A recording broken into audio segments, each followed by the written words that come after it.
It's only. I feel like they. Why you have to be mad? Sorry, what was that? Is he in Nashville? am, am I close geographically? They've The been cooking it contracts. up. The contracts are coming in. No one knows what he is. He's a big orange monster Let's with see. googly eyes. He's and a gritty. Okay. Little. The Florida lead. What do you think of Owen's bracket? Do you remember it? It's hopeful.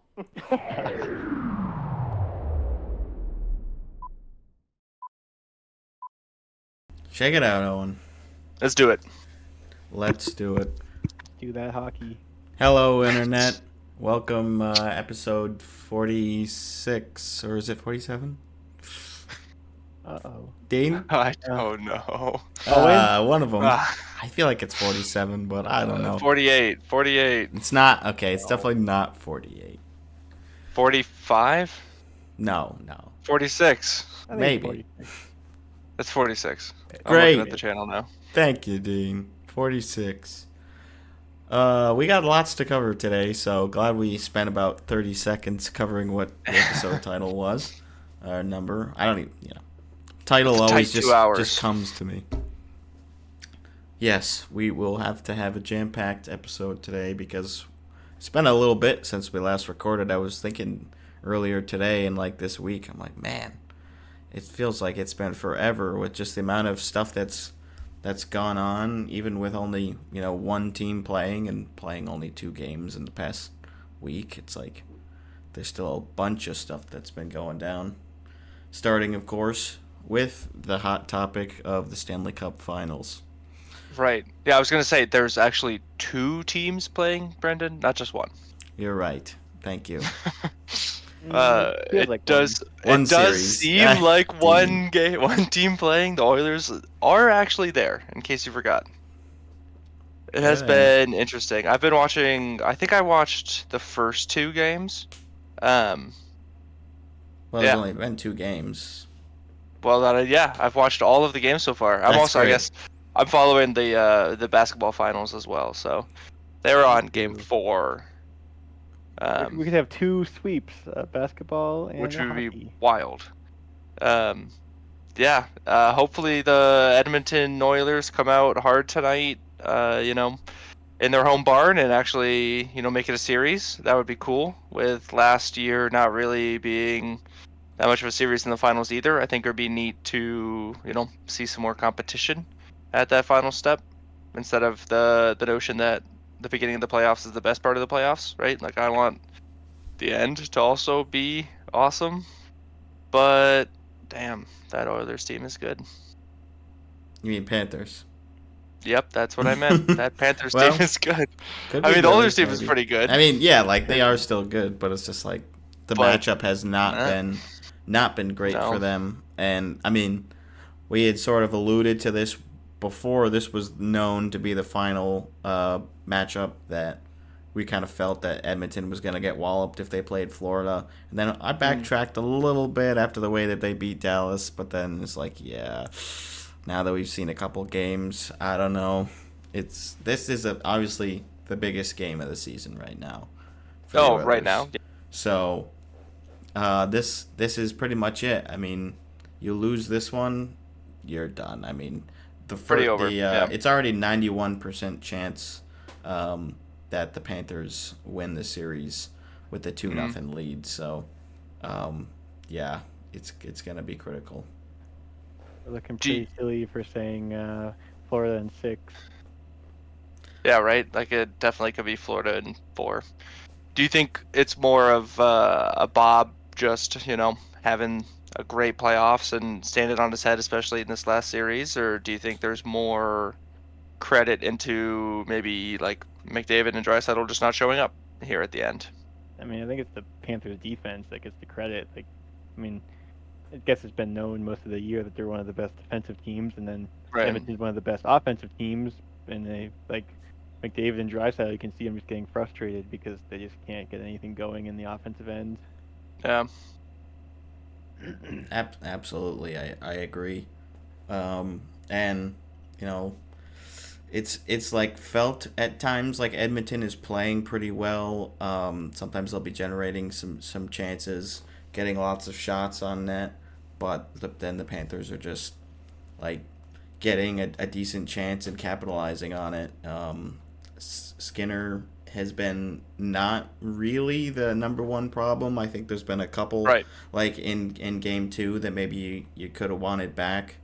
I think that the game-winning goal was a little bit of a stinker if I remember correctly. But yeah, so they just haven't been able to do enough to beat the Florida D right now, and obviously Bob too. Yeah, like I said, one goal over, what was it, 60 shots in the last two games or whatever it is, something like that.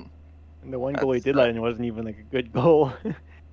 right. So, oh well, like he's clearly he's doing his job, right? And I think there was a lot of criticism maybe initially when he moved to Florida with like how much they were paying him, and he wasn't obviously performing this well at first, but yeah, it's been it's been impressive, right? It just goes to show what like a true number one starting goalie who is on their game can do for you, right? And like, not to say that the Florida team isn't good, obviously, they are, but like I think the series changes drastically if you just swap goaltenders. No, I don't know how much it actually does. You don't think so?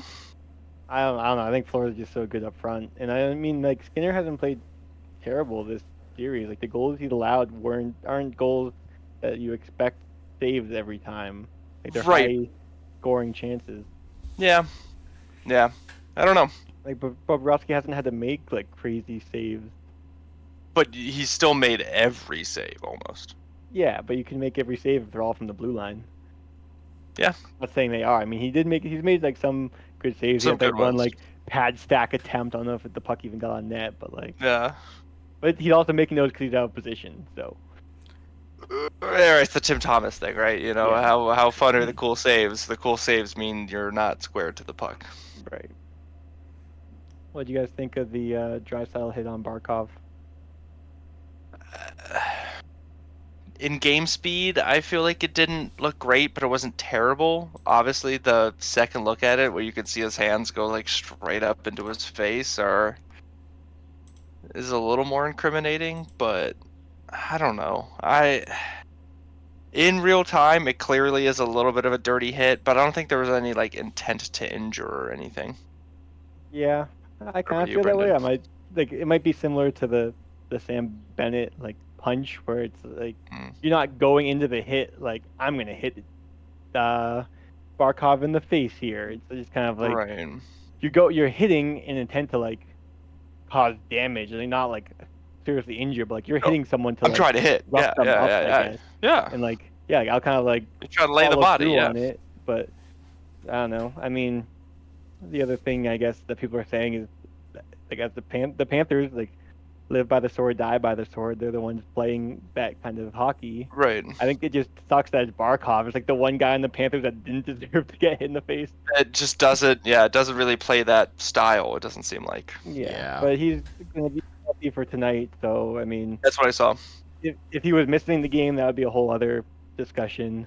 But Yeah, he was on the ice for warm-ups at least. yeah, so that's good news.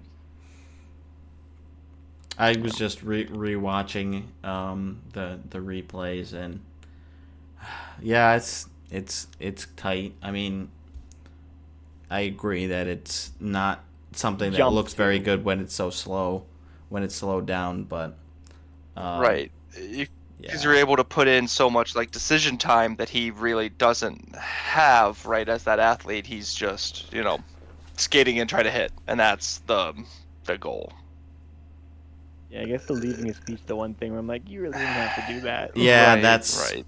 There's not really a whole lot you can say for that. No, like, yeah, the like arms coming up can be accidental. The jumping is like, oops, I accidentally left my feet. It's like, which can happen if you're going really fast and like lean into it. But he just like kind of a little hop.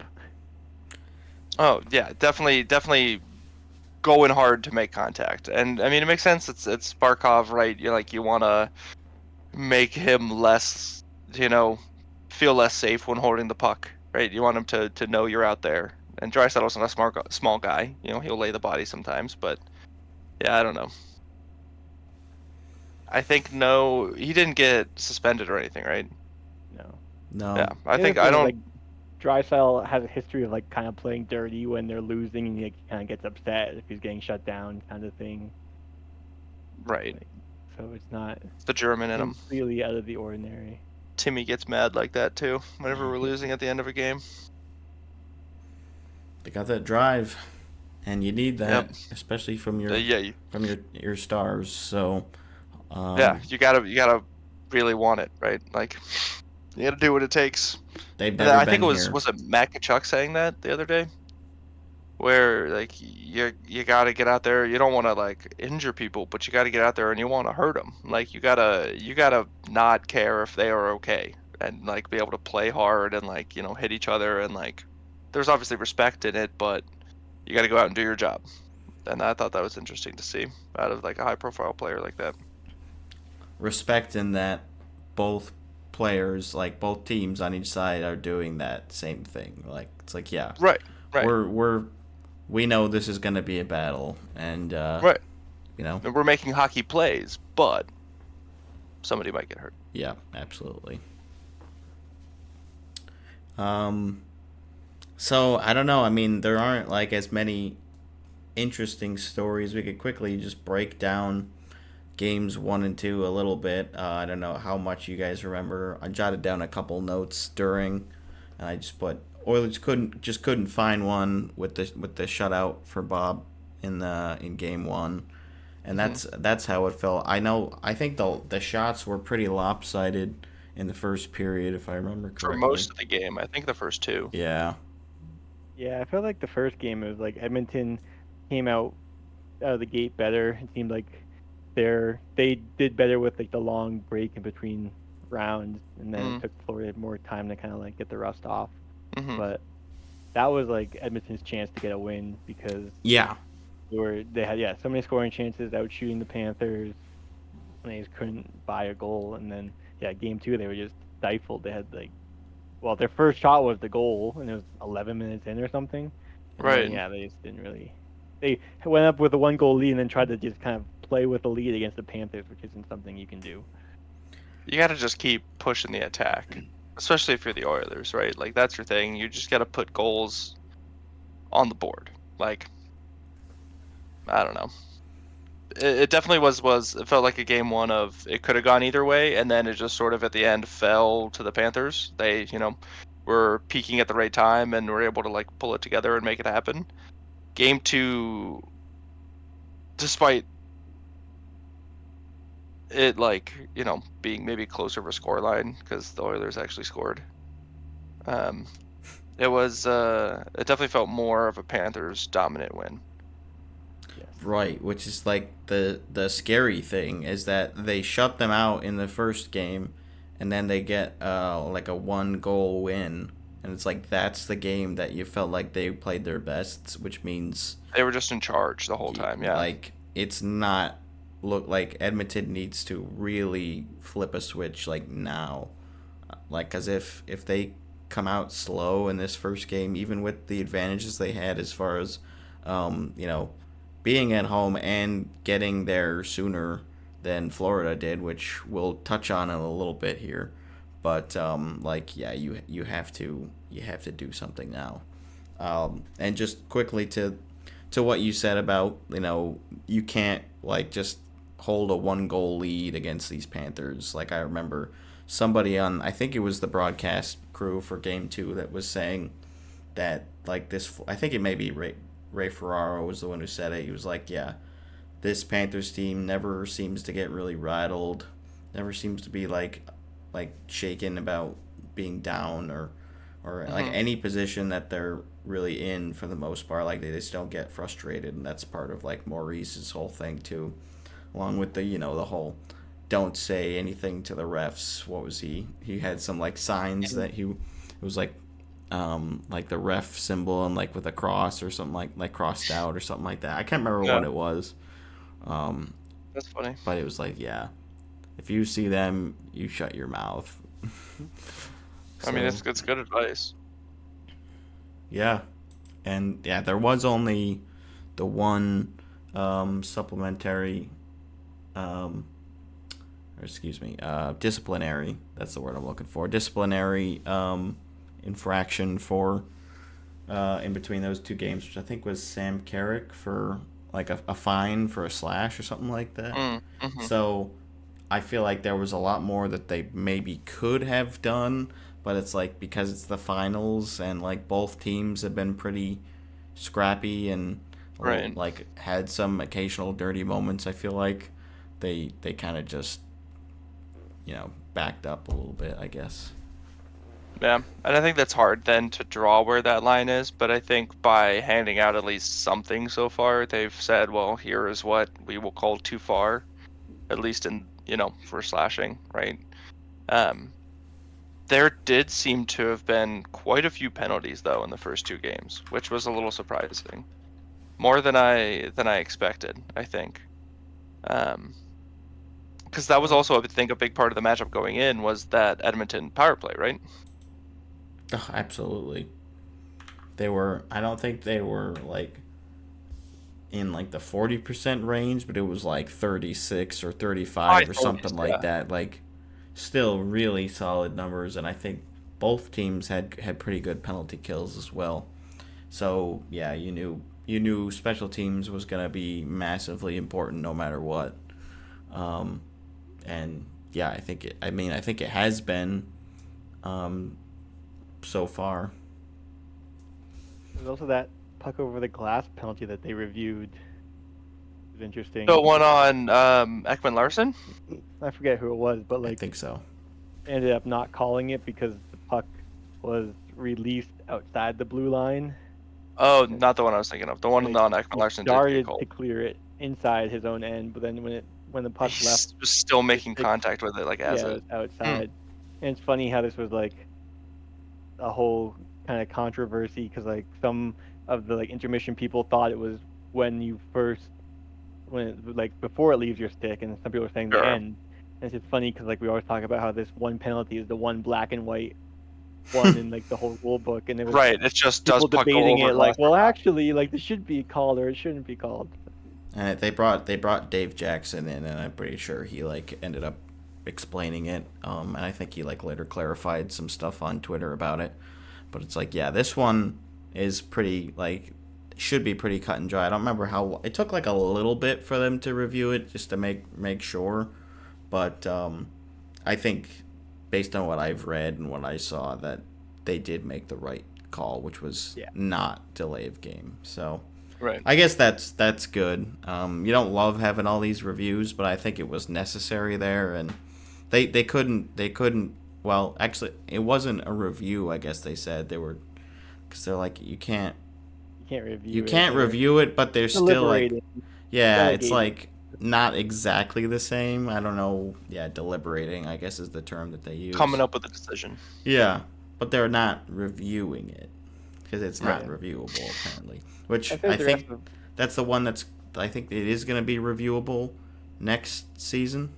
Right, which is funny because like why can't they like said they're going to start reviewing it next year, but it's like why is that change something you have to wait for versus like the rule they had about the players not being able to have their skates over the boards? Like, that is not weird. Like you're changing anything, and they review other penalties. You don't need other like technology or like it's not going to really affect anything. But if something like this did happen and they got it wrong, and like we can't review it till next year, it's like why? Although wasn't there something where like the not having your feet over the boards thing was already in the rule book and they were just trying to enforce it more. So I think that's probably where at least that instance, they have something because like technically it is already in there and versus this other delayed game review is not currently in the rule book. That's probably what it comes overall, down to. The refs have been doing a good job this series. Like they've done it a few times where they call the 5-minute major so that they can review it and then like either drop it to a 2 or whatever. Yeah. Which hasn't been too much controversy yet.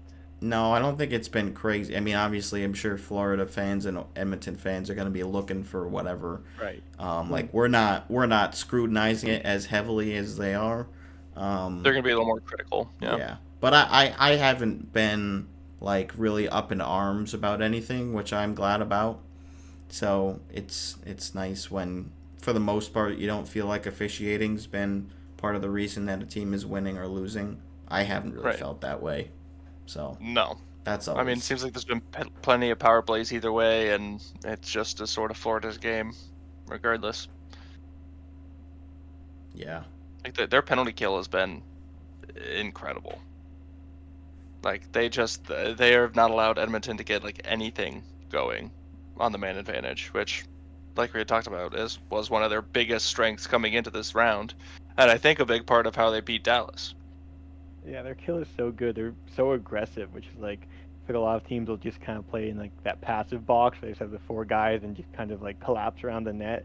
But they like Florida will just pressure on, like as soon as the puck goes to the point, they'll have Oh, a guy there like chasing it Like down. they're they pressure hungry the puck for the no matter puck. where. Yeah. Oh yeah, yeah. it seems like there's like no time and space, and it's like I'm sure that's super exhausting with only 4 guys there, but they make Totally. it work. Right? Because you just need them to mess up one pass, right? Yeah. Yeah, and there's been like a couple of times where Bob has like actually been out of position for something, but then like either like the Oiler player isn't there, or like the D is able to like quickly like get it out and then like rush after it and send it down to the other end. It's like they're just not they're not gelling in any way to get like legitimate chances on net, and they're not capitalizing on any like small opportunities that they get. We'll see if that changes, but because like with how talented they are, you feel like they can't be stymied on the power play for this long. Like But how many chances before they just sort of break it, like, right? And they yeah. figure out what they need to do. Does the dam break? And if again, we're stressing how important Game 3 is, because I do think, yeah, if they're gonna cash in on the power play, this is definitely the game to do it too. Absolutely, right? Like at home, for first Stanley Cup final game in Canada since, well, I mean, in Canada since what? Oh, what? 2021. 06? Well, it wasn't in Canada, right? It was Yeah, in it Canada was. for the bubble, but it wasn't a Canadian Oh, team. okay. First time Canadian Well, teams have no, been Montreal. right, Oh, right. right, That's right. what I'm talking about. But The bubble there doesn't were count. no fans in the arena or whatever, right? There were fans. They have Yeah, the fans. Towards the end, there were. Like in the first couple That's rounds, like there weren't Montreal. any fans, but there were some. The whole arena wasn't 2000. filled.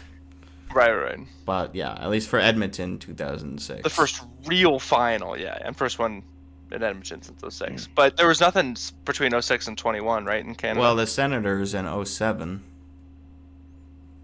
Right. That was the finals. Kind of. I wasn't paying attention. I mean, I to that know, when yeah, I know was you 10. weren't watching back then, but you kind of have to know those ones, No, I think. Though. yeah, no, that one is in there. That's 'Cause that's 7 tough. and 17, which Well, means 17 2027 was is when we're close. going back on our next run. I'm just talking Oh, about playoff runs in general. yeah, just like 27. 2 more years, any legitimate run. right? You really think you can wait? I mean, it's not up to you, I guess, but I mean, 4 years is 24, gonna be 25, tough. 5, 6, 6, 7, 3, right? 4, 5, 5, Yeah, 6, 3 6, 7. seasons. Yeah. Win the cup in the third season from now? Well, Okay. or conference finals and lose again. That could be tough. Or Stanley Cup Finals and lose again, but Oh shit. I mean, I'll take it. We haven't made playoffs in a hot minute. Yeah, no, that's true.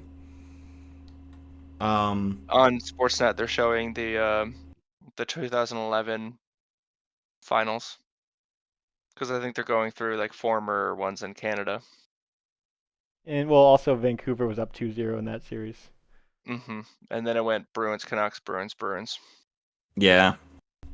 Win the first 2 and then lose the next 4 out of 5. Like, that is a brutal way to go out. And I know Shannon, the hockey guy, has said that he really did not enjoy that Stanley Cup Finals at all.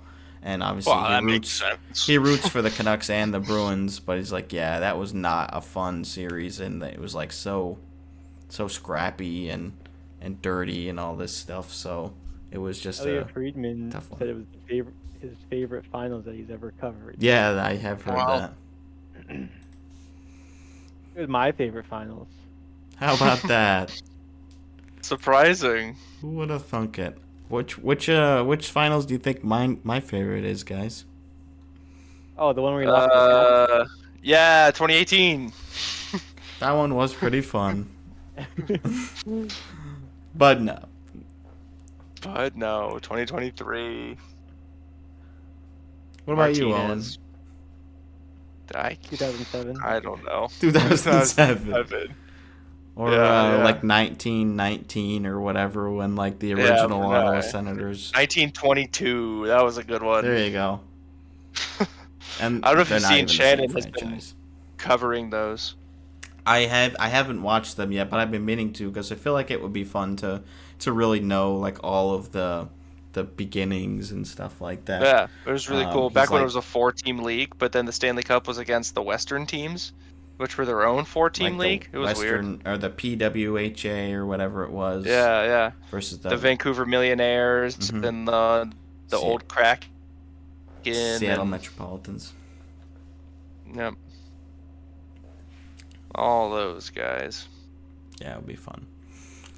We alluded to this earlier, but there was some inclement weather in Florida that was delaying the Panthers from leaving and heading to Edmonton, which is obviously a very long flight, still like 6 hours.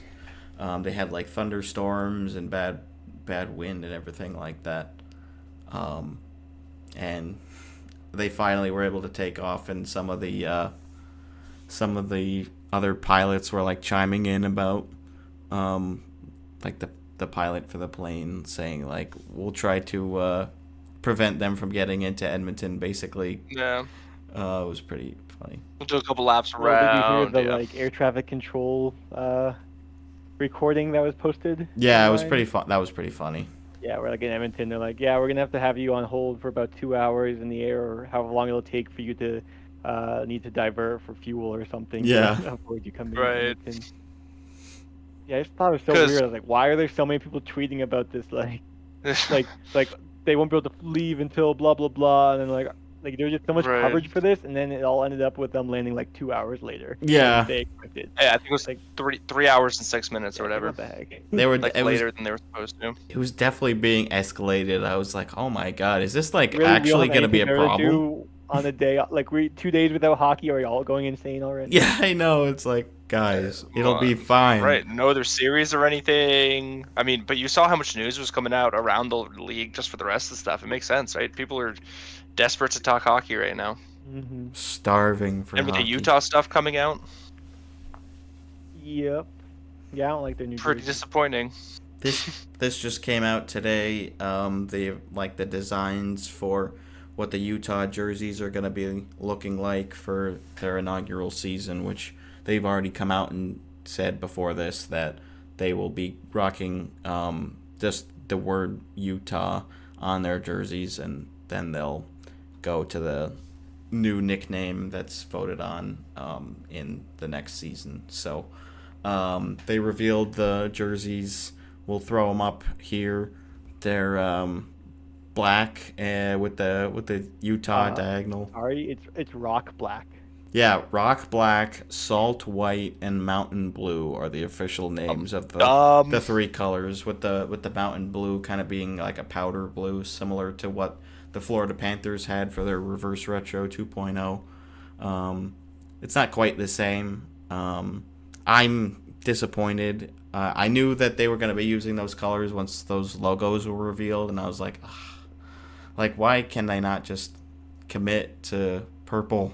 Like, fun. I know it's just like a rumor. Like, nobody's ever come out and said from Utah or Ryan Smith or anything that they want to incorporate purple. But the Jazz obviously just debuted those purple jerseys for their next season, which looked pretty cool. So I was just like, come on. And now I don't know if they're gonna like commit to this just for the first year, and then when they get the name, they'll like change the color scheme, or if they're gonna just incorporate whatever wins into this color scheme that they've already chosen. That's still yet to be determined. The reason they Outlaws. have Utah Hockey Club is on the vote still is because that's what they want. They want to start as the Utah Hockey Club, and after a year, be like, well, we already have the marketing for it and the That would be styling, terrible. and fans are buying the jerseys and they're happy, so we'll just keep it. I That'd be gross. really hope that's not the case. I just That'd be really hate gross. it so much. Yeah. Like, Yeah. why? Well, maybe they're just kind of putting it out there and Ugh. seeing reaction, and then they'll see this hate and be like, all right, yeah, maybe. Okay, we gotta do Well, something. I've definitely But got to the- hit the tweets because I can't let color this schemes. go on. I feel like it could fit some of the ones left, like the white, the blue, and the black for Yeti or Blizzard. I think Yeah. would totally work. I For agree. Outlaws, I don't think it would work at all. I'm not sure. Maybe, but probably not. At least not at all comparatively, I guess. Well, can they change their? I mean, well, I guess they can. They can change their colors, right? I don't know if they plan to or not. Like, are That's- they Right, gonna that's what I'm saying. That's like, what is we're that wondering. revealing of what Yeah. where they're leaning, or is it, Wow, that Oilers walk down is pretty intense looking. The Rogers Arena is popping. Bumping. They're ready to see some playoff hockey. Been a while. Yeah. Who was leading that team in 06 when they went to the Cup? I don't know if I can name a single. Zach Cassian, was he there? Is he old enough to have been there? No. Brendan, could you name a single player from that team? Dean, could you name a single player from the 06, 07 No, I'm trying to even think Edmonton like team? when I started playing Chell in like NHL 12. I'm trying to think if I even know any Oilers from then. Like, Old Oilers, like, was Chris Pronger on that team? I don't know. I think he was. I feel like I've got absolutely nothing. You don't have a single player for that team, Brendan? That era, I just really am very unfamiliar with. Okay, let's see. I don't even know if I could do it. They had some bad stats. Like, I'm sure there'll be names that I've heard of, but like I just can't. Nothing's coming to mind. oh, Chris Pronger was on that team. Chris Pronger was on that team. I There we go. got that right. Dwayne Rolison, Peter Nedvedev or Sergei Nedved. Samsonov, Alexei Simonov. How do you say his last name? Oh, Alesh Hemsky. You've heard of that guy? No. You haven't heard of Alesh Hemsky? I've Steve heard of that. Stais? Steve Stais. Hey.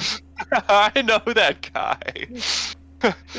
That's funny. Peter Sikora. I don't know if you've heard of that Happy guy. Torres. No. Ryan Smith with their most points, 53 points in 53 games played. Tied Peter Sikora with 53 and 82, and Hemsky with 53 and 64. Wow, there was not a lot of scoring going on. Ryan Smith of the Utah Hockey Club. Not really. Yeah. No, really. There's a lot of Ryan Smiths, Yeah. unsurprisingly. Yeah, I was gonna say that is some basic name. But you could tell me who was on the team that played against them, right? Rod the Bod. Brindamore. I feel like there's a couple other guys like I would know, but just don't have them locked and loaded. I don't know if I can name another person. Dean? Nope. Let's move along, shall we? Yeah, it's probably fair. We got lots of good stuff to hit on here. I will quickly provide an update on our TikTok account has unfortunately been suspended once again. This time they didn't even give me a reason. We're getting too popular too fast.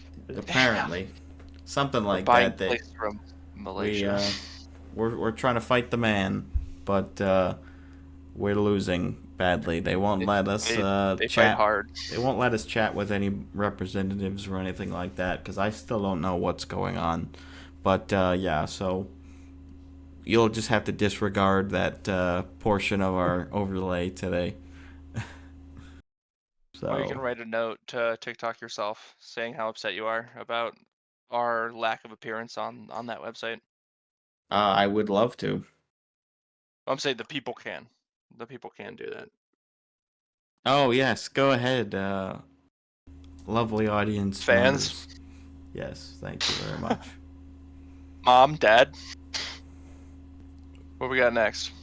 Well, as you guys already had this kind of the same link as you for, we can talk about the PWHL. There's been a lot going on with Yes. them. So after Some Minnesota drama.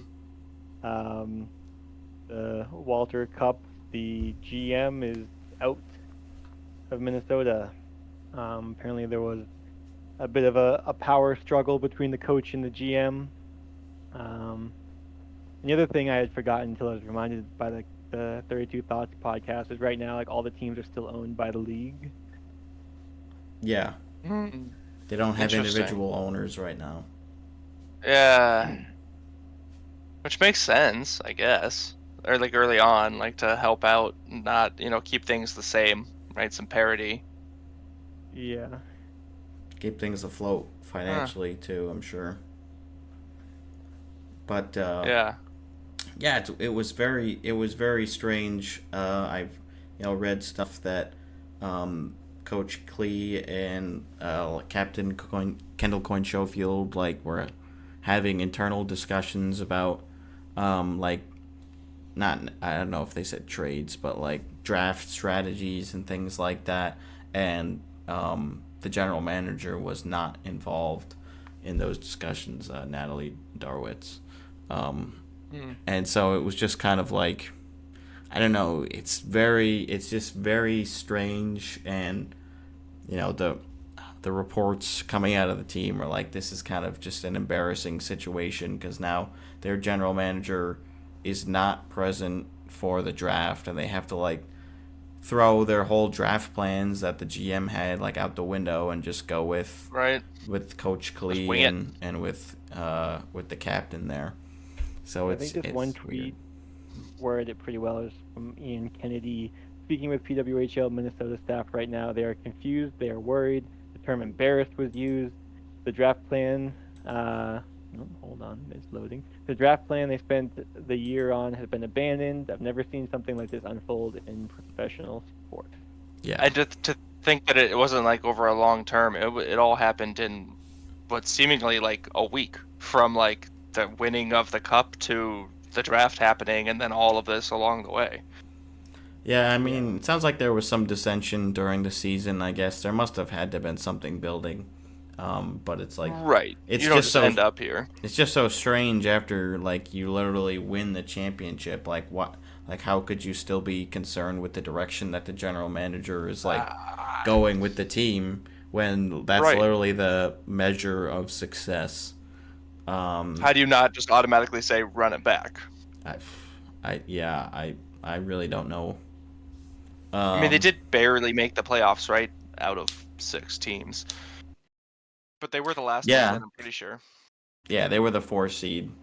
Um, so Shows it it's doesn't just really matter. bizarre.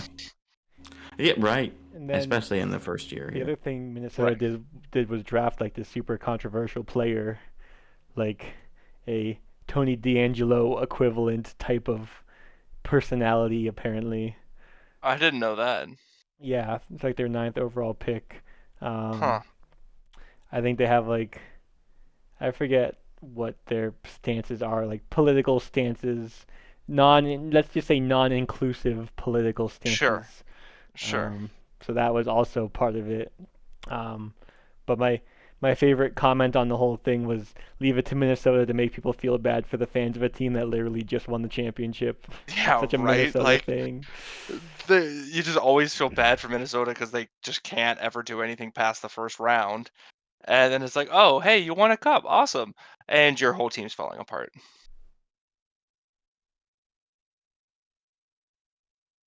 I feel like that's what the Sens just missed with the Eugene era, right? Like if that 16-17 team had gone to the finals and there was more like but we still have Eugene and that whole rigmarole. We are, then had to take that fallout. after like a Eastern Conference win, or loss, which isn't that exciting, versus like winning the cup in the inaugural year and then being like, oh, by the way, we got some bad apples, so we're just gonna chop this whole half the tree off. It was wild, but I gotta do what you gotta do, and seemingly the head coach and the captain, who has been Captain America, right, for the last few years, Kendall Coyne Schofield. I feel like she was the one that was at the NHL All Star thing. Like she has been, at least from my perspective, a big face of women's hockey in the last 5 years or so. Yeah. Well, in other PWHL draft news, 2 Clarkson players got drafted. 2? Yep. What 2? I probably don't know. Oh boy. Sorry to put you on the spot there. Brooke McQuigg, I think. Oh yeah, Brooke McQuigg. Yeah. I think Minnesota actually Seth drafted class. both these players too. Oh, interesting. And then, this would be quicker for me to just do this. Dominique Petrie, also to Minnesota. And then another reason to not like Toronto, they drafted a St. Lawrence player. So did, who got May Batherson? Because she's a St. Lawrence player and Drake's Let's see. sister. So Julia Gosling went 8th overall. She's St. Lawrence. Or no, sorry, that's just the rankings. Gosling went 6th overall to Toronto, and then Batherson went 33rd to Minnesota. And then also, interesting that they have some Clarkson girls and some Minnesota girls, or apparently, some Clarkson. Amanda Kessel was drafted. I saw that as well. Isn't she old? Yeah. Well, the other thing is she was drafted in the 7th round, 41st overall. There were 42 picks, so second to last. But I was like, wow. I mean, she's old. She's 32. Well, sure, but I mean, I guess you take a stab at it and be like, hey, whatever. I mean, she's won I assume she's won gold medals. I don't know. I think. Yep. 2018 Olympic gold, 2014 silver, 2022 silver, and then World Championships, 2013 gold, 2017 gold, 2019 gold, 2023 gold. Yeah. And then that women's team is pretty good.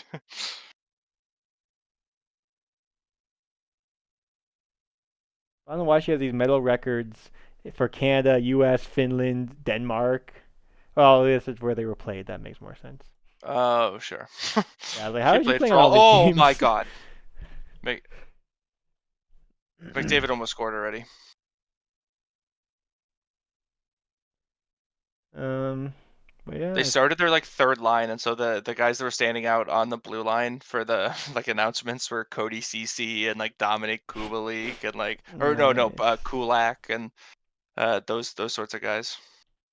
It was silly. Well, that's all I got on the PWHL. How did you get on the PWHL? Because we talked about the West. Oh, that's what you have on the PWHL. Yeah, that's all I have. That's all I have on the PWHL. All right. What do you want to talk about now? Nothing with Brendan apparently. Oh, I don't even have Discord open. I was I was just looking at the Google Doc. Yeah, we haven't had him for a minute. 2 hours later. And I was just like, yeah, okay. I mean, I guess that didn't need any further discussion. That's fine. I did make a bad point. PWHL talk. We did. And then I was like, you guys have anything else on that? And then Owen didn't say anything. And then he also said, I don't think Brendan had anything. I went back to the Discord and you were just frozen. I heard that. I was like, what? I was literally reacting. I'm like, what is going on? I do have something to say. I'm like, I'm talking right now. Listen to me. I'm saying. It was so strange that I could see everything. It looked all pretty much normal. Although sometimes you guys were lagging and then catching up, which happens every once in a while and is really annoying. But that's no fun. Hopefully we're okay. Anything else on the PWHL? I don't even remember where I left off. I was it was just strange that how all of this transpired so rapidly, where now fans are like upset with the team who literally just won the championship. Like, why are you picking this player who's like liked some questionable things on social media regarding like transphobia and things like that. There's been some other rumors which I don't know how warranted they were, but it's just very odd, and it's not a good look for them so far. So hopefully they like their picks that they ended up going with work out. We'll see how this British girl woman does. I think it's gonna be weird because it's like a huge part of their fan base, and just the PWHL's fan base in general is like strong supporters of the LGBTQ plus community and all that. So yeah, it's just a little weird to kind of immediately the next season like you're picking that player in the first round. Like, I understand the skill on the ice and all that, but it kind of rubs people the wrong way. That only accounts for so much, right? Yeah. Like, if you guys have been like preaching character, like, I don't know how much like the team has been like making posts about like the team's identity and things like that, like support for those groups during Pride Month and things like that. Like, it's just uncomfortable to have those two decisions like going on concurrently. Yeah. Absolutely.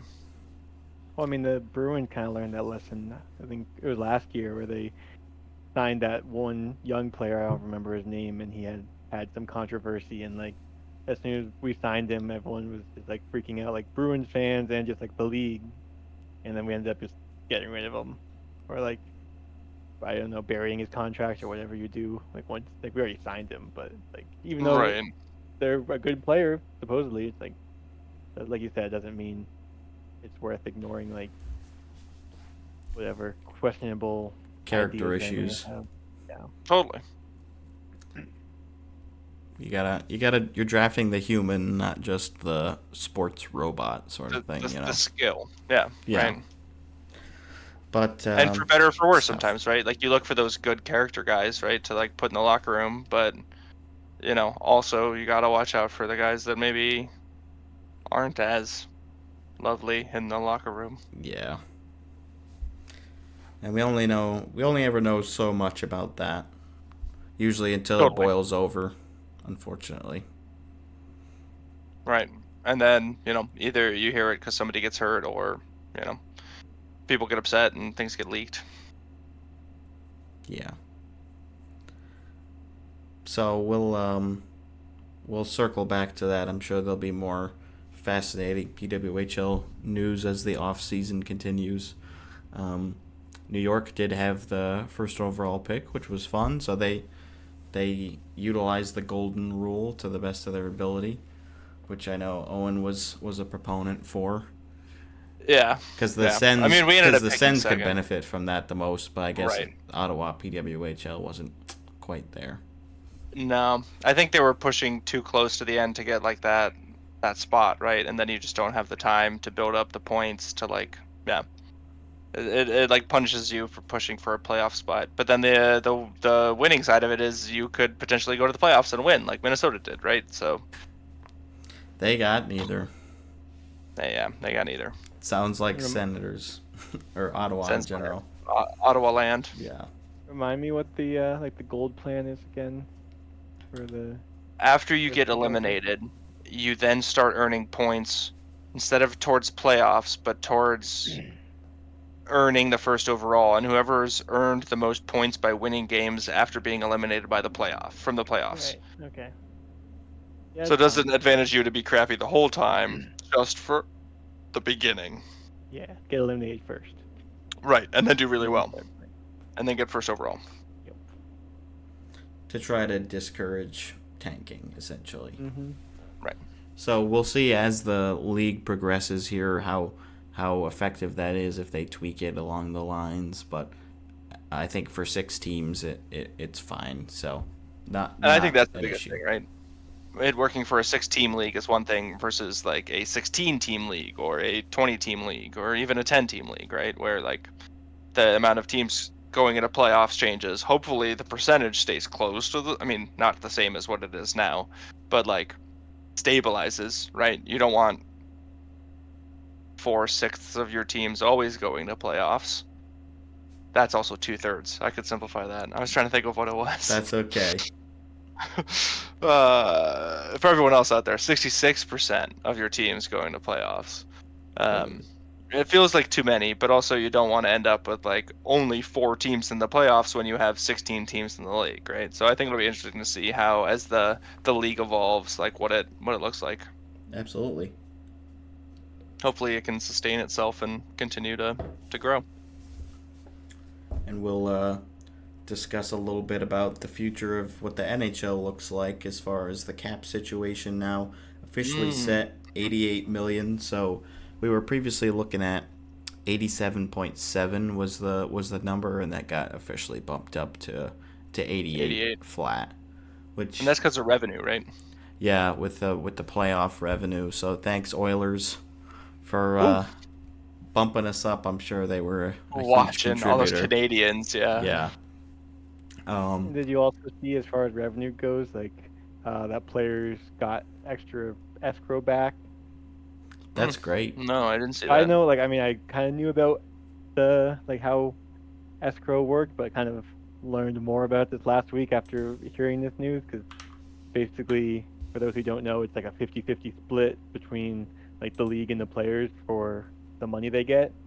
So basically, they withhold during the year part of the player's salary into like an amount which is just called like escrow, and then at the end of the year, when they like do all the like bookkeeping, they figure out how much it really is to make it 50-50, and then they end up basically every year taking a little bit extra, like returning the escrow but not all of it back to the players because it wasn't quite 50-50. Like the league needed to take a little bit more, but for the first time in a while it went the other way where the league made more than they were expecting, so the players actually got more money back than was taken from them, which is kind of cool. Yeah. That's nice. I hope that doesn't lead to like the league then being more greedy about it. Right. Well, I mean, I guess it They're can't like, be more greedy. It's a 50-50 split. That would so never Yeah. happen. That's fair. If they took more, it's not like they wouldn't be like they'd have to give it back. Yeah. Yeah, I thought that was neat. That And then is the other neat. cap-related news is CapFriendly. Right, being bought by the Caps. Bought by Rest the in Caps. peace. So that'll be going away. They will be keeping it live until I think July 5th, so it'll allow for it to be up for the draft and all of that. And I heard that one owner had said that like if he had bought CapFriendly, he would have locked it out immediately. So I guess like good for the Caps in a way to kind of leave it up. Is But it just Elliot- because it's too good of a resource? Yeah, because like Elliot Friedman mentioned that some teams are scrambling a little here. Like not every team has their own internal like CapFriendly equivalent, and Most there of them were also don't. teams Yeah. that were like paying for basically to have like the I forget what the exact word, but like the back end of CapFriendly to integrate into their own systems. Right.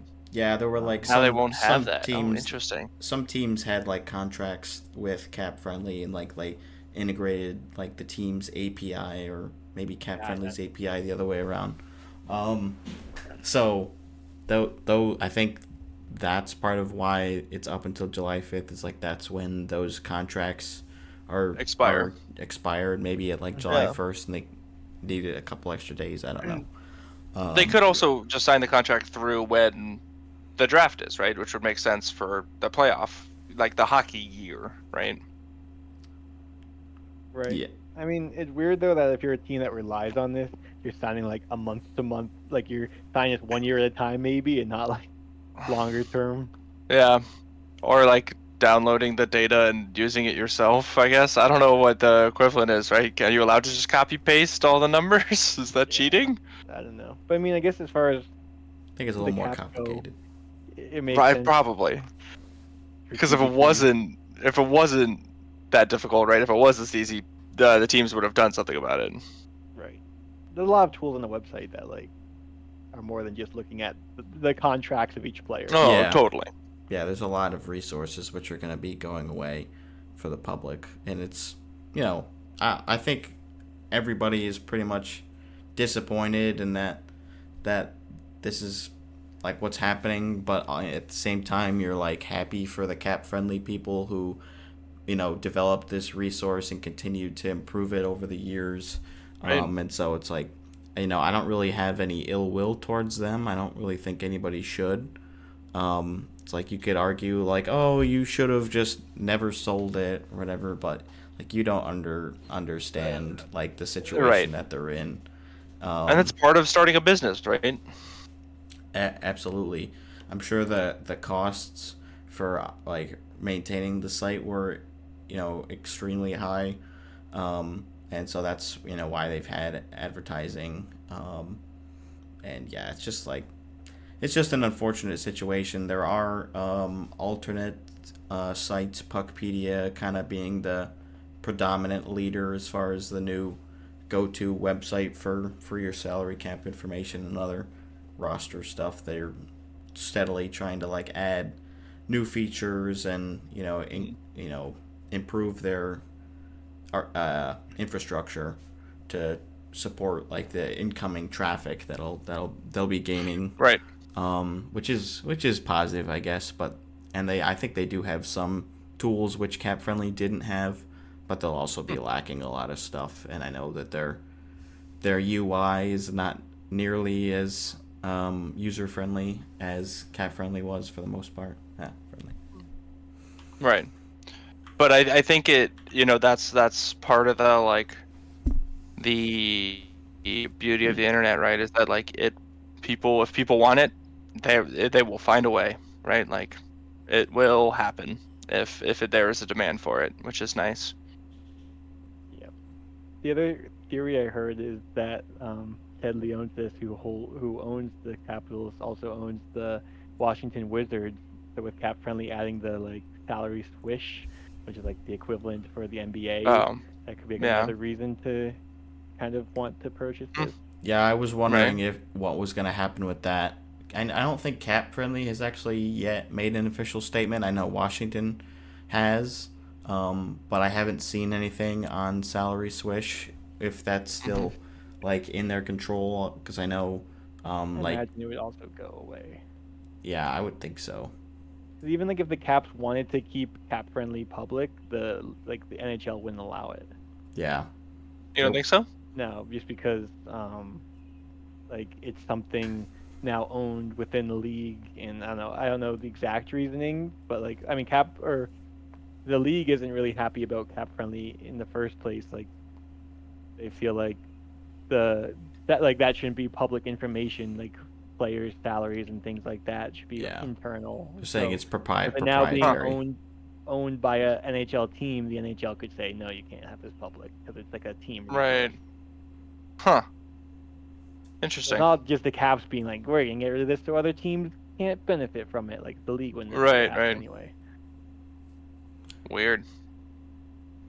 Yeah, it's kind of annoying that the NHL is like, that's how they see it, because I think a lot of fans were hoping, you know, or ideally they would like it where the NHL maintains a site similar to this for like on their own and like allows the public to view it, and it's just kind of lame that they consider this like information that the public shouldn't have, when it's like this is like the best way to interact with like your team, having intimate knowledge of it. One interesting point somebody on Twitter made was how Fleury got traded for essentially nothing, and it's like if you didn't understand like the salary cap implications of that, it's like you would have no idea why Vegas would make that trade. So it's like having an understanding of the salary cap and the implications that it puts on these teams as far as trades is like massive for like just watching the sport and being engaged with it. So taking that away and just like not wanting teams to know it, and most teams already still like release their salary information when they make signings and things like that. So I know some teams, especially like the Islanders, would not do that if they didn't have to. But Do they have to? Is that a mandate that you have to announce how much you're signing well, somebody I for? don't know if they have to, but it's just kind of like I think What you insiders do, I guess. also Yeah. figure it out eventually, like stuff like that. Right. And obviously CapFriendly like becomes aware of it, or was at the time. I think insiders would share with CapFriendly, so it'll be interesting if those same insiders now like help Puckpedia or whatever other website. Right, or whoever's And next, or if the- they'll, my thought is, wasn't the NHL trying to like do a bunch with their stats and like show people more of their stats? One, why are you now shaming these stats just because they're stats you don't want people to get out? And two, why don't you just do it yourself if you want they it don't done a see it certain as way? stats. Like, They're do not it yourself. stats, yeah. It's Their salaries, not like, not related to the Yeah. on ice product. They just want you to be stupid and just enjoy the Right. product and I don't buy think their that's merchandise. Look at the big strong men hit each other. Yeah, exactly. Like just pay us money to watch the league, buy our stuff, and that's it. Buy 100 jerseys. That's all you need to do. Just keep buying jerseys. They've got you. I don't know what you're talking about, Owen. That's never happened to me. Yeah, Dean's only got one jersey in his house, and I only have two in my house. Dean's got more than one. I can only see one. And I've got One in frame. We now know How many in how frame? many jerseys exactly Brendan has based off Yeah. the video that came out today, yesterday. When did you post that? Came out today. Nice. I watched a good chunk of it till the Ottawa section, and I was like, nah, okay. You're done. I made it most of the way through the alphabet. Like, That's pretty good. I was pretty far. I'll finish that out later. Bump up your numbers a little bit. There's a fun little Easter egg at the end, I guess. Not really Easter egg, but just Especially now that I know where it is. note It's about at the end. Dean. Oh, and I saw, yeah, in The the oh, I didn't. Yes, I guess it was in the tweet. Also in the description, right? If we Yes. get 50 likes, Dean's gonna do his as well. So you did see the edit. I'll double it if we get 100 likes. I'll do mine too. Ooh. Wow. I wonder how Owen, many. Owen just like presses record, turns around. Here are my two jerseys. Done. I have one more hockey jersey than those. Oh yeah. You've Well, got keep it a your Yeah, secret Clark. jersey. Nope, not What? that one. Oh, that's what I was thinking. That one's gone. uh, I have one hockey jersey and one basketball jersey that are not on display. oh, the Raptors jersey. Yeah. Yeah, I do have that purple. I could also Raptors do all jersey. my other like beer league jerseys. I have a good amount of them. That would be cool. Oh my You like god. first, I guess. Did something I get happen, 50 Owen? views first, almost. There's a lot of punching that's happening now, though. That's great. Oh my god, somebody just sewered Mac and Chuck. Oh my god. Ouch. This Panda Paul Maurice is just smirking. Classic. Oh, he got cracked right in the face. Tough. What's next on the list? We gotta keep cruising Yeah, before we it's got a dinner lot time. to cover. Let's see. So we've got some other league news going on with those playoffs. So the ECHL has officially concluded their season with the Florida Everblades once again winning the Kelly Cup. This is their third straight title, which has never happened in ECHL history. They're like the most successful franchise in the league history for the most part. So Josh Coolest Hosang, name. part of that group, and Paul Maurice's son as well was playing for them. That's So I was rooting for Kansas City because the Everblades knocked out my Adirondack Thunder, so I was disappointed with the outcome. And the game, like the series wasn't close either when I kind of thought it was going to be. Based on like the records for the two teams going in, I kind of thought it would be close.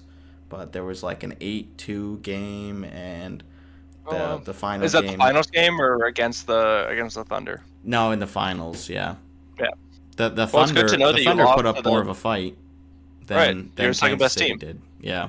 You had made it past the Blades. You wanna I don't know if that's better or worse. Yeah, I don't know. It's Something happened in the Florida game. Yeah, there's a lot of fighting. Well, after that. Oh, Oh, I'll see that when I get to it. Apparently, and Dean's ahead of me. this came out today that the Everblades are officially not renewing their partnership with the Panthers and the Charlotte Checkers, Oh, so they'll have a different affiliation next season. interesting. I wonder how that works. Do they like shop themselves, or do like I'm not are sure. I've wondered they that too. like who's the buyer here? Yeah, I Probably feel not the like Everblades. probably not. I would think. Um, Oh, and fuck was Savannah that was officially announced that they're no longer with Vegas, and so obviously, like everybody's thinking that the There's new some Tahoe movement. team is gonna be like announcing the partnership there, which was pretty much expected when that team was announced. So we'll see how that goes, because Right. there's some changes going on. That always seems to happen with these lower league teams. There's that new Bloomington, Illinois team, the Bisons, which will be joining the league this year as well. So Bloomington Bisons. it'll be a fun new season next year. But we can shift one tier upwards to the Calder Cup playoffs. The finals are Yes. now set. We have a rematch from last season with Hershey versus Coachella Valley. That's pretty cool. And Hershey almost got reverse swept by the Cleveland Monsters, but they were able to clutch it out at home, Game 7 overtime win. That's pretty cool. So I was rooting for Cleveland because I just kind of thought that it would have been fun to have that run, and it's like, a little bit like they got the Columbus connection as well. But it's cool to see the run back too. Hopefully Coachella Valley pulls it out this time around. I have a coworker that I work at the elementary school with, who is a Hershey Bears fan, who is like from somewhere nearby in rural Pennsylvania, that is like also a Caps fan because of it. Yep. It's yeah, it was interesting. I saw her walking to school one day wearing a Bears jersey, and I was like, what? Okay, so let's have a conversation about this, I guess. Like, where am I? Like this isn't Montana anymore. An AHL team from Pennsylvania? Like, okay, sure. What were we gonna say, Dean? I was gonna say we were talking last week because both the series were up 3-0. We're like maybe there'll be 2 sweeps going in because there have been a couple sweeps in the earlier rounds with these, like with Coachella and Hershey, but Coachella gave up 7 goals against the Admirals in Game 4, and then ended up winning in Game 5. And then yeah, like you mentioned with Hershey, they were up 3-0 and almost got reverse swept, but yeah. Now we're into the finals with the same 2 teams again. Yeah. And to touch on something Brenda didn't hear, but Dean, I nailed the over on the time. Oh yeah. Dean We set the were over under on the way first over. It was only goal. like 6 minutes. 6 minutes over. The over under for 7 minutes into the first for the first goal, and the 7.5 left in them. 7.5 left in the first. Well, very good for you, Owen. Mm-hmm. We've got some general manager news as well. A handful of them, starting with this one was a couple days ago, but so Eric Tulsky was listed as the interim GM for Carolina, and now he's been he's had the interim tag removed, so he'll be the GM for Carolina going forward and going into this draft, which I feel like was the expectation, and maybe they like shopped around a little bit just to see if there was anybody that they really wanted that could work out. But I think Tulsky's kind of been the successor for a little while now, so this will be a big first step for a Carolina team that's got a lot of question marks heading into this offseason. And Dean, you had a funny little post here. Yeah, we're pro nerd on this podcast, and Tulsky fits that bill. He had someone posted his LinkedIn bio talking about how he was training in inorganic chemistry, and then he was doing like all this research in nanomaterials, biology, stuff like that. What? And then Interesting. Data driven. Funny. yeah, data-driven Data-driven. technology, all this stuff. He's going to be the next, the Moneyball equivalent for hockey. He's gonna Yeah, have, Right. the Jonah Hill. Yeah. Oh yeah. I don't remember what his character's name. I only saw that movie once, although I just watched it pretty recently. Hmm. It was pretty good. I watched it a while ago. I don't remember at all. Oh well. But yeah, so it'll be interesting to see what he does. And I think they already made a move by bringing back Jalen Chatfield on a 3-year, $3 million per deal. So he's a young guy on their blue line that they were able to lock up. I think that was a good move. They've still got a couple question marks. It sounds like an extension for Slavin, like a long-term extension, is also in the works. So we'll check back in on that. And then You gotta imagine happens. I think so. I mean, it would be good to have some stability there, and I think his best years have been with Carolina. So it behooves them to get that done, I believe. And then it sounds definitely. like Natchez is also likely out. There's been some teams calling for him. I believe he's a UFA at the start of free agency, so they'd just be trading the rights to another team, and then they would be able to sign him.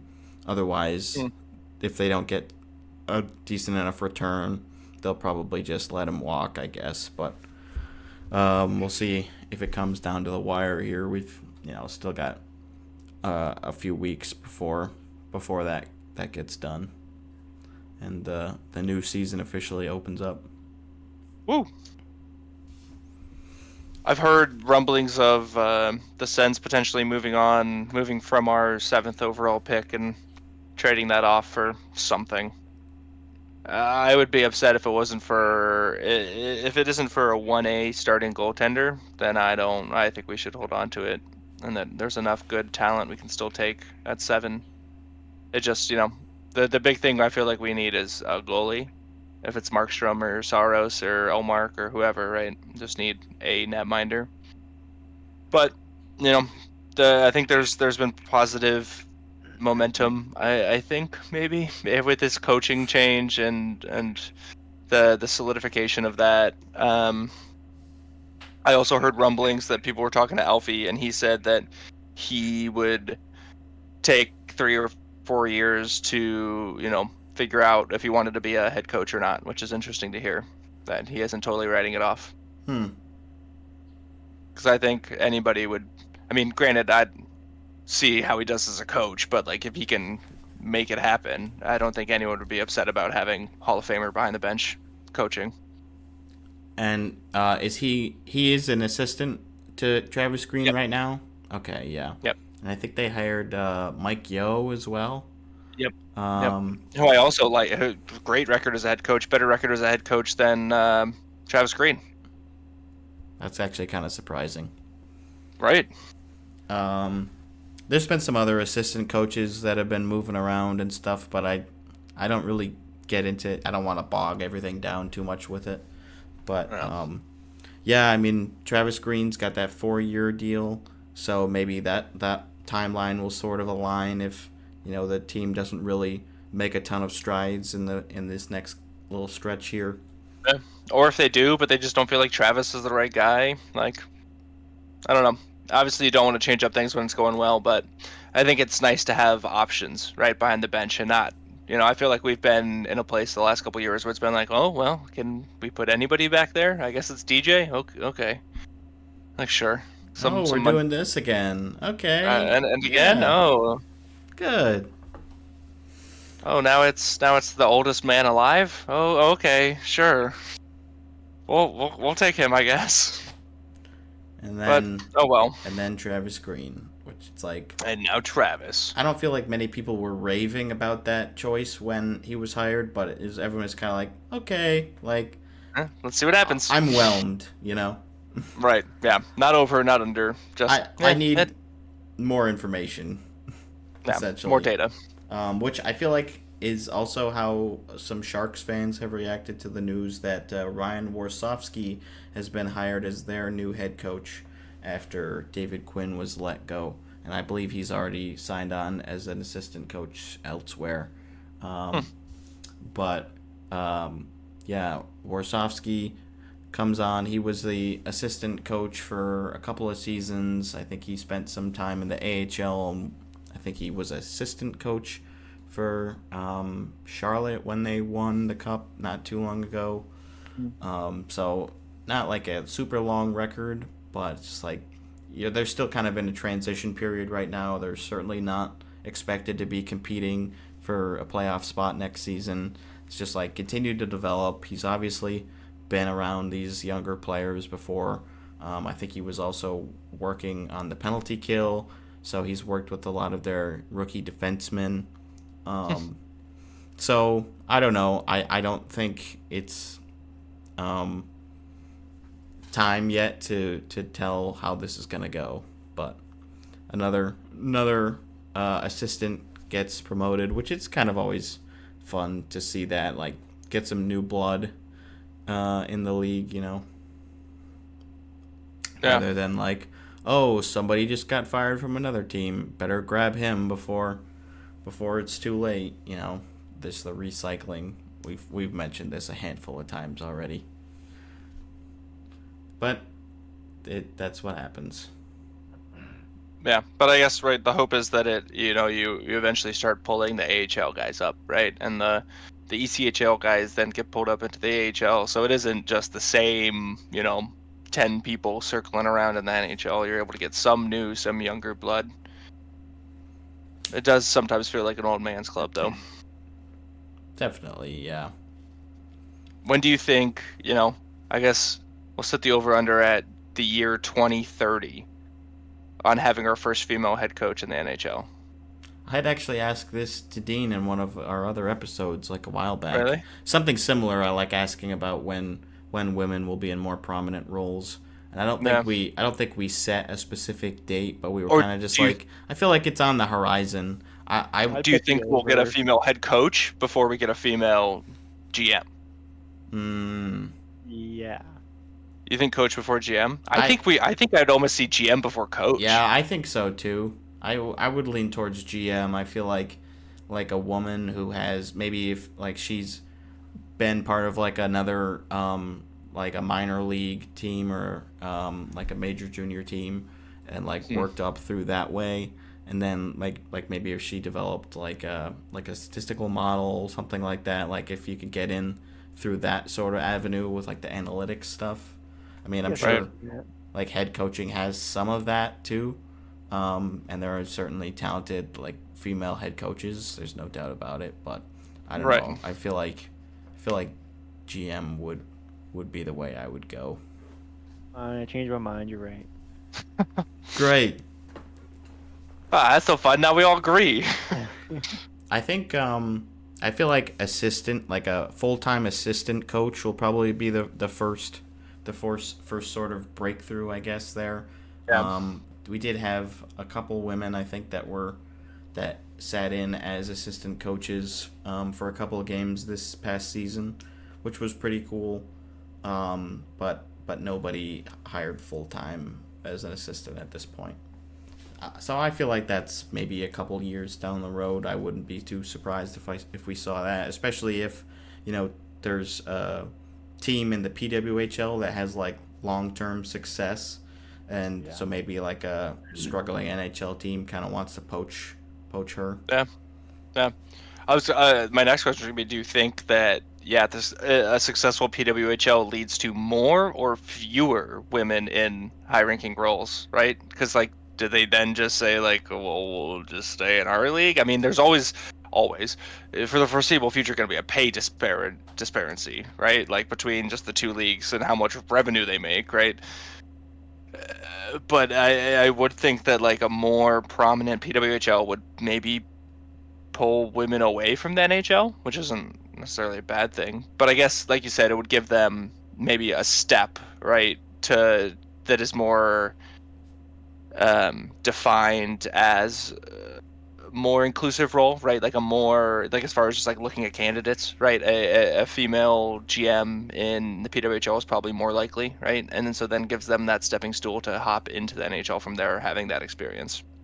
I think you can have the same debate where there's coaches that like you can either be a head coach in college or an assistant coach in NHL, and like people can go either way depending what they're looking for. Like if you're trying to make your way like into the biggest hockey league in the world, then yeah, you'll take the assistant coach. But like if you want to be the head coach, like you want to be the one that runs the team, then you're gonna stick with college. And like there's people have done it both ways. So I guess it probably depends on the person, but I could see like again someone who wants to just grow the PWHL being there their whole career, but also someone who is like if the NHL is offering, I'll be like, yeah, I'll be the first. Like I'm willing to be the one to be the first head coach in NHL. So Right? I mean, right, there's going to be that person. And I guarantee you there's that person right now who would be like, oh, absolutely, I will go do that job. Yeah, that's an interesting take, and I think we'll get more answers on that hopefully within the next in like the next 5 years or so, if how things are progressing that way.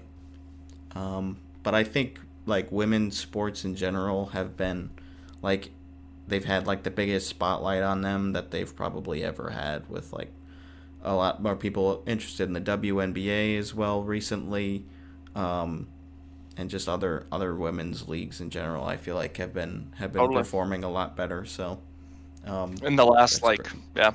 5 years or so, it seems like, and especially in the last 2 years, it's really stepped up.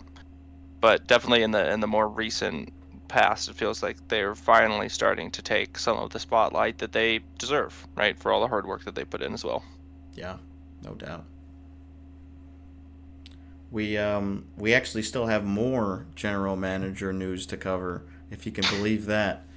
Jim Nill named GM of the year for the second straight year, and I can't say I'm too surprised. Like generally they don't try to do consecutive ones, but I feel like with the GM of the year, that one is like one of the ones where they do sort of lean that way a little bit more. it's What hard team is too. that? Dallas. Ah, It's hard because like it's sometimes it's awarded as you're the best team this year kind of thing, like good job Right. GM, but it's also like a lifetime achievement where it's like, wow, look what you've built over the last 5 years. So it's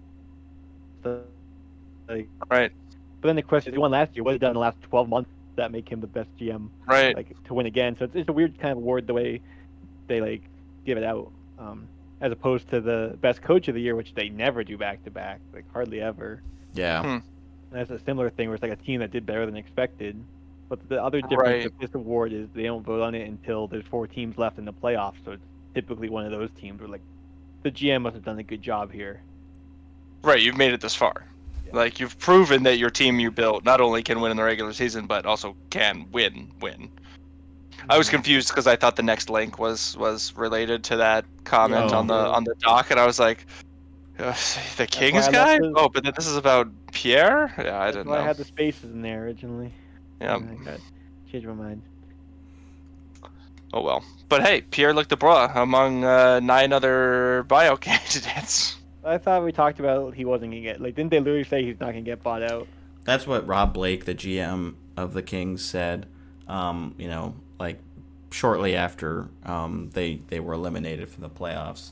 We'll see if that changes. I think this was a good article by Frank Saravalli, just talking about the rationale behind buying some of these players out. I do think it all hinges, of course, on when the season wraps up. We've mentioned this before, but if the Cup final goes Game 7, then the ramifications are a lot different. That the Kings would have to pay 2/3 of his salary rather than 1/3.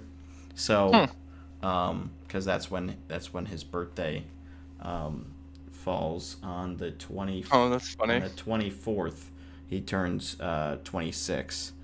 So. Oh, and that's when the changes. Yeah, and there's like a 48 day period after the cup is awarded. Then after that, that's when the buyout period is open.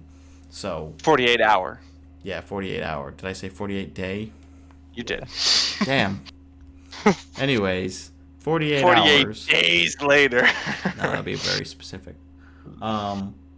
So I don't know if that'll happen.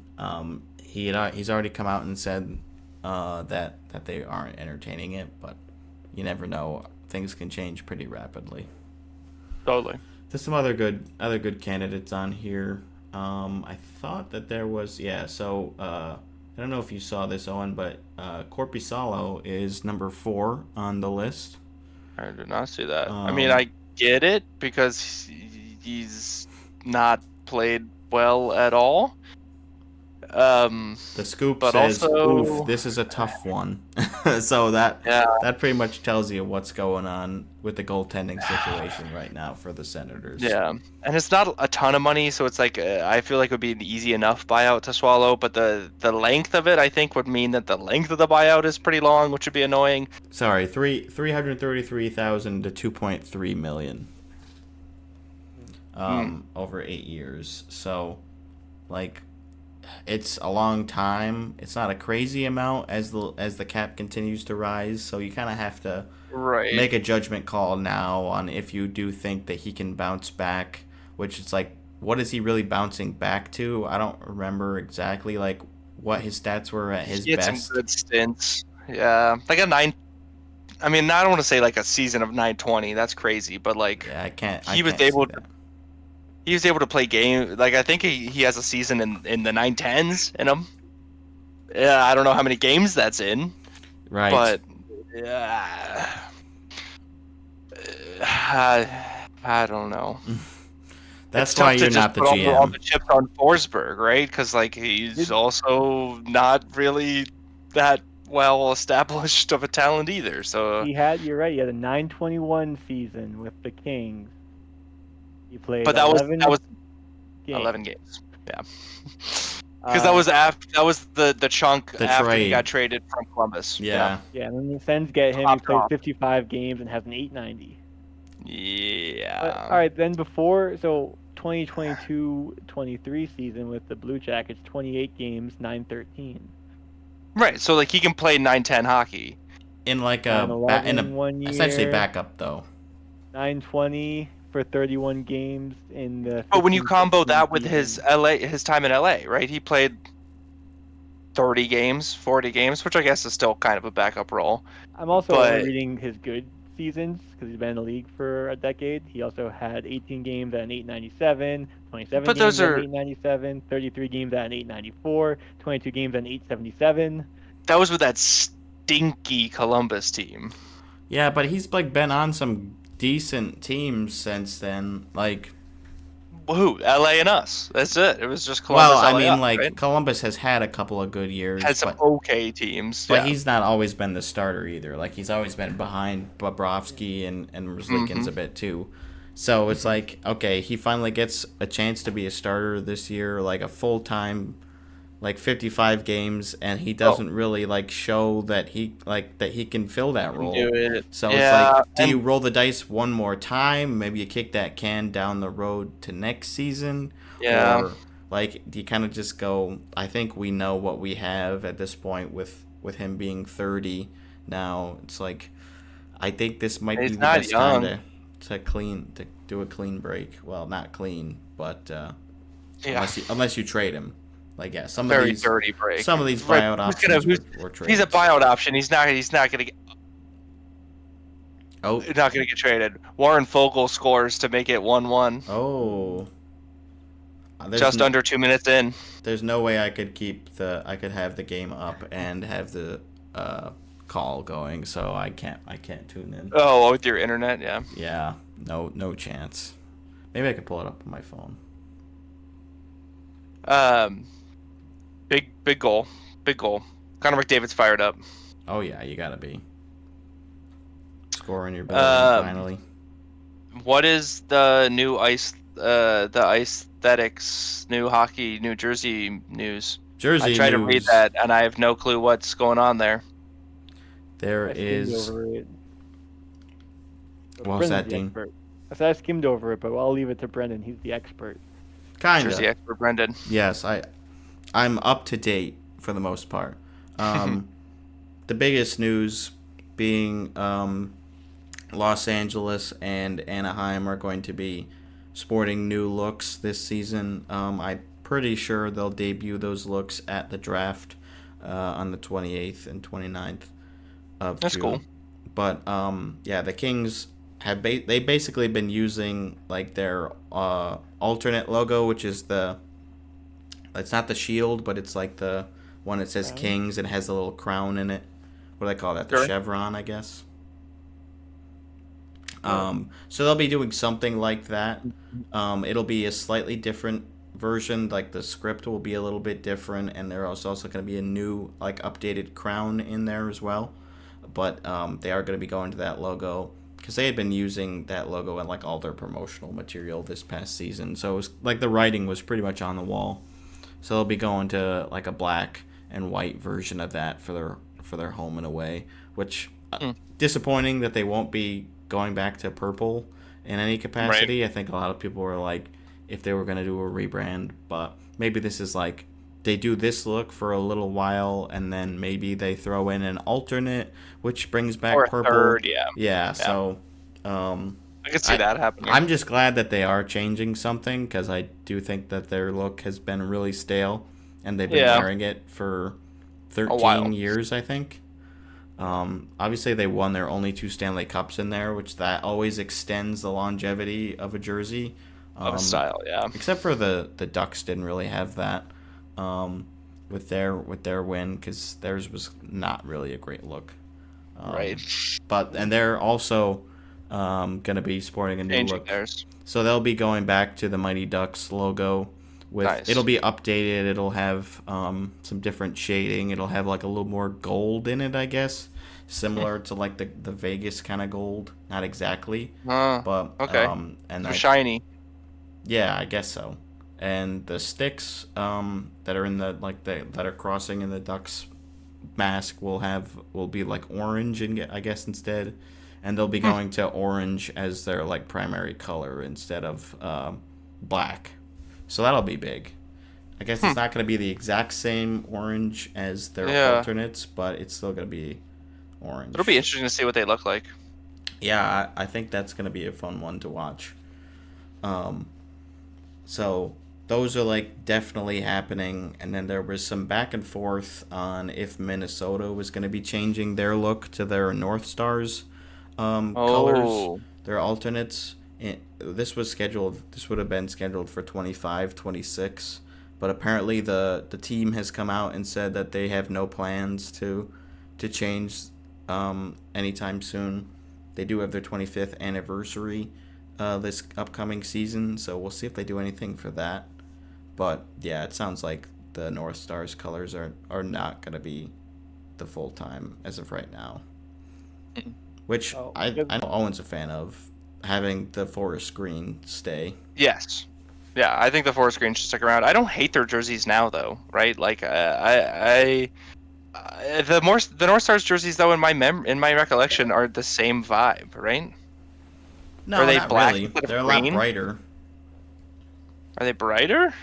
Yeah, I don't remember what the North Stars jerseys look like at all. I guess the green is a lot different. It's a big-ish change.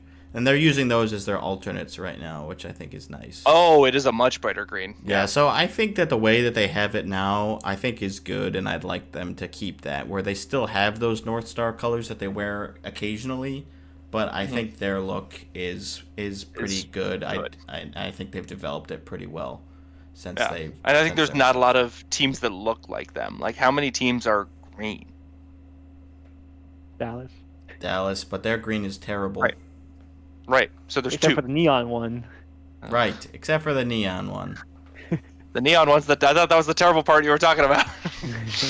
No, the home color, their victory green. That's the bad one. Victor E. Green. That's the mascot's name. I know. He's a different shade of green too. Yeah, right. Be consistent. There's Come not on, a ton we've of all other played green. gel. We know our greens. Right? There's not a lot. I mean, other than that, there's the New Jersey green. That there's a little bit of green in them. Vancouver. Vancouver's got some green. But Whalers. it's clearly not a primary. Sure, a team that doesn't exist. They wear their Whalers jerseys like once every season. Rarely, for sure. No green in Sensland. No. The Bruins do sometimes with their St. Patrick's Day kind of stuff. Sure. I also heard Every team does that. Yeah, I guess, but not Boston's different. Right, right. Boston's different. Boston's more Irish. Shipping up to Yeah. Boston. Yeah, Oh. exactly. I did hear this like some differing opinions on Reddit on the Bruins subreddit about the Centennial jerseys continuing for like the first part of next year because it's still like the 2024 season technically, and like Mm. some people were like, "Yeah, I don't know why you're getting downvoted. This is right," and then other people were like, "No." So I don't know. The differing opinions I couldn't confirm, but aesthetics didn't mention anything about it. So I don't know. I guess we'll just wait and see. I think I they imagine it's said time that they're not coming back, like, because that's what, like, when they were first announced, the team said that they'll only wear them for the one season. I don't think they Yeah. said like the year, so I feel Yeah. like there's no way that Right. they would bring them I back. I thought mean, that would be especially because weird, like it's like- not their 100th season anymore, so yeah, I don't think they're coming back. Yeah, multiple people were saying it though, so like I don't know, maybe I'm wrong. But I don't think so.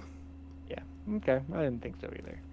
Now that I have an expert weighing in on it, I feel Yeah. Jersey expert Brendan. Speaking of jerseys, I'm wearing my Tarasenko Retro Blues jersey today in honor of not only Tarasenko in the Cup final, not with the Blues, but he is there, and also that the Blues have had some GM news as well.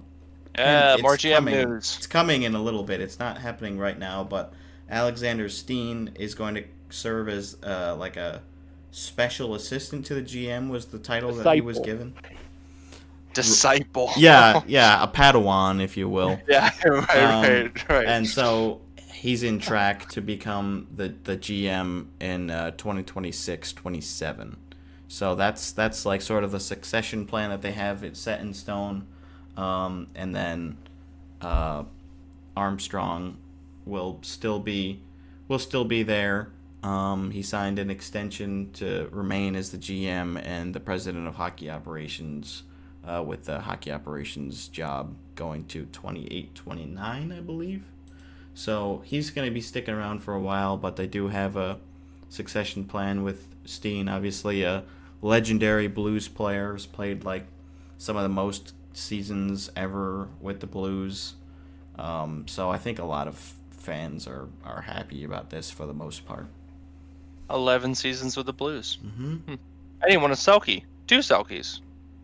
Not too shabby. Obviously has that Not too shabby. Stanley Oh Cup wait. as well. Oh wait. How many Do you got more Selkies than that? Wait, what? How many Selkies? Or this is just voting. I'm like, I don't know if he actually did get us. Like, I don't remember him It was ever being. Selkie 40. Oh, it's where he placed in voting. Yeah, I was like, He didn't get any Selkies. I'm like, I don't remember that, but he sounded pretty confident, so I didn't want to take it away from him. How many goals did he score in his highest scoring season? I like 39. 39. Brendan? He placed 15th in Selkie voting, 18th in Hart voting, and 6th in All-Star voting. Like scoring this year has got me all skewed in like my mind. Like 39 is like not that high a goal scoring year, but like even 5 years ago that was kind of a lot. Yeah, he was 29. He was shooting 15%. I was gonna say 32. So. No, he was 29. Oh, okay. I thought you were saying that's what he scored. You're saying 32? That's my guess. Yeah. Dean, are you keeping your guess?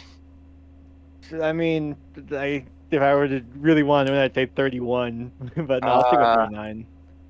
You went the wrong way. It's 33. Dang, all right. Brendan wins. That's pretty close. Pretty good. 33 goals, 29 assists, 62 points in 68 games. Oh, That gets you 18th place in Hart voting. 68. I mean, 68 games. Like that's a point per game. 62 and 68. Yeah, I mean close. Oh, okay. A little bit less. In the 2013-14 season. Been a bit. But he's been out of the league for a little while now. I know he was over in Europe working with their prospects a little bit there. So yeah, his last season for St. Louis was 2019-20. Yeah, okay, that makes sense. Because it's definitely a name I remember, but yeah, 765 games for the Blues, just shy of 500 points. And he was an assistant or an alternate captain for a while there too, so definitely well respected amongst the fans. Yeah.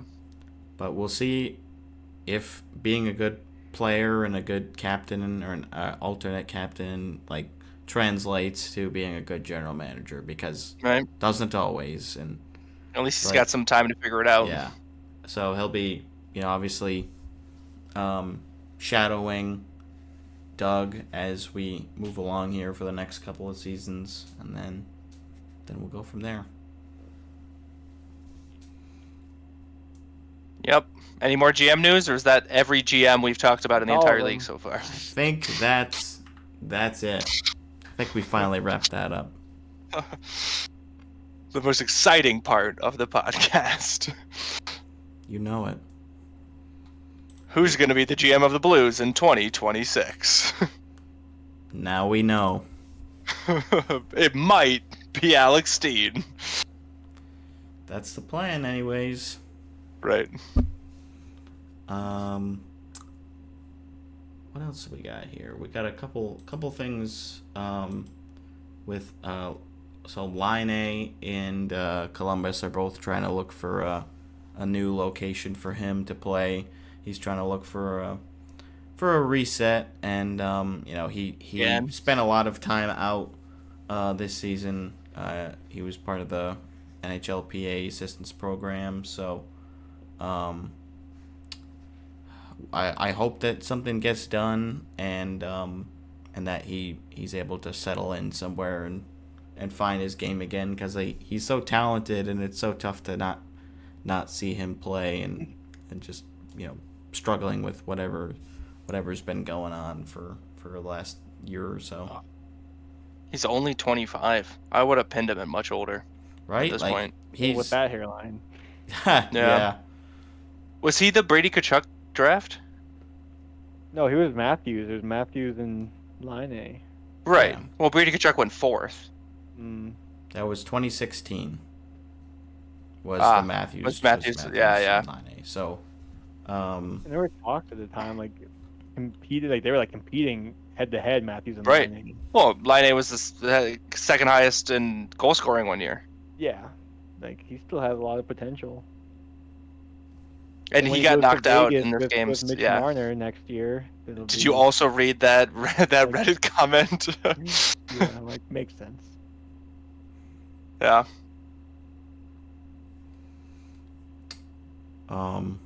what else we got? We got one more Cabo little Taco. extension.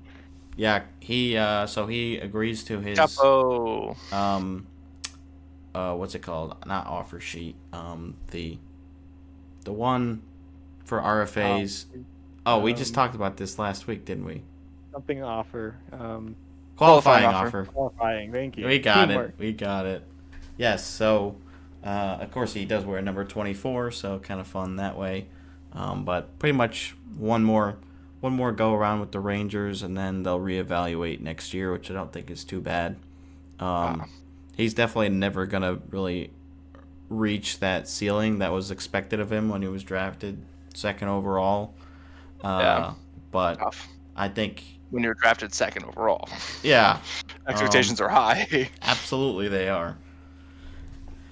But I do think this is a smart move. Get one more good look at him, and then go from there, because he's still young.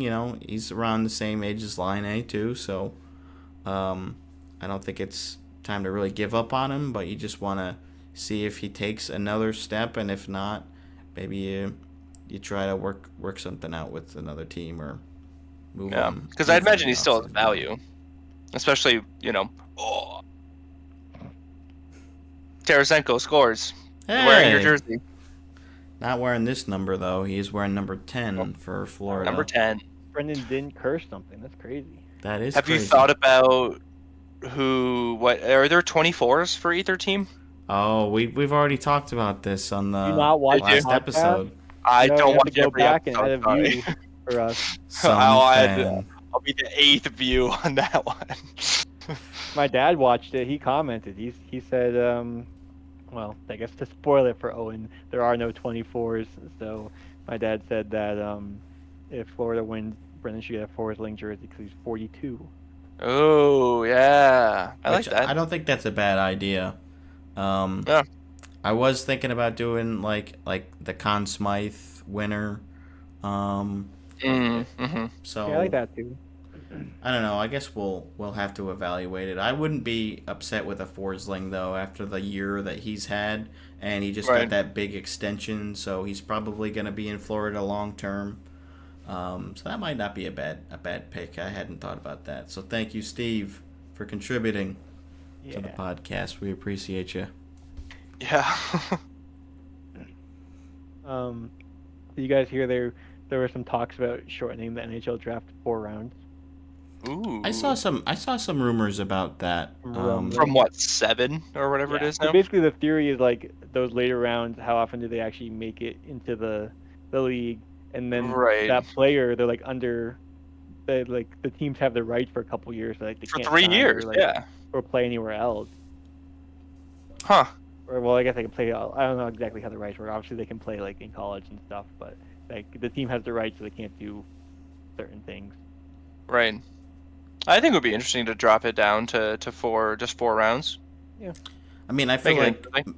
maybe you could do it where you still have the 7 rounds, but maybe like if you do like the cutoff after the 4th round, like the rights are slightly different, so that way you give these like not as high end prospects like a chance to still play in these other leagues and develop.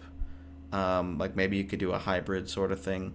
I mean, I'm sure they don't get a ton of viewership for those later rounds. None of those leagues ever really do, but I don't know if the GMs and the teams still feel like they want to have the chance to like show what they can do as far as these deep rounds, like pulling some magic. I feel like they might push back.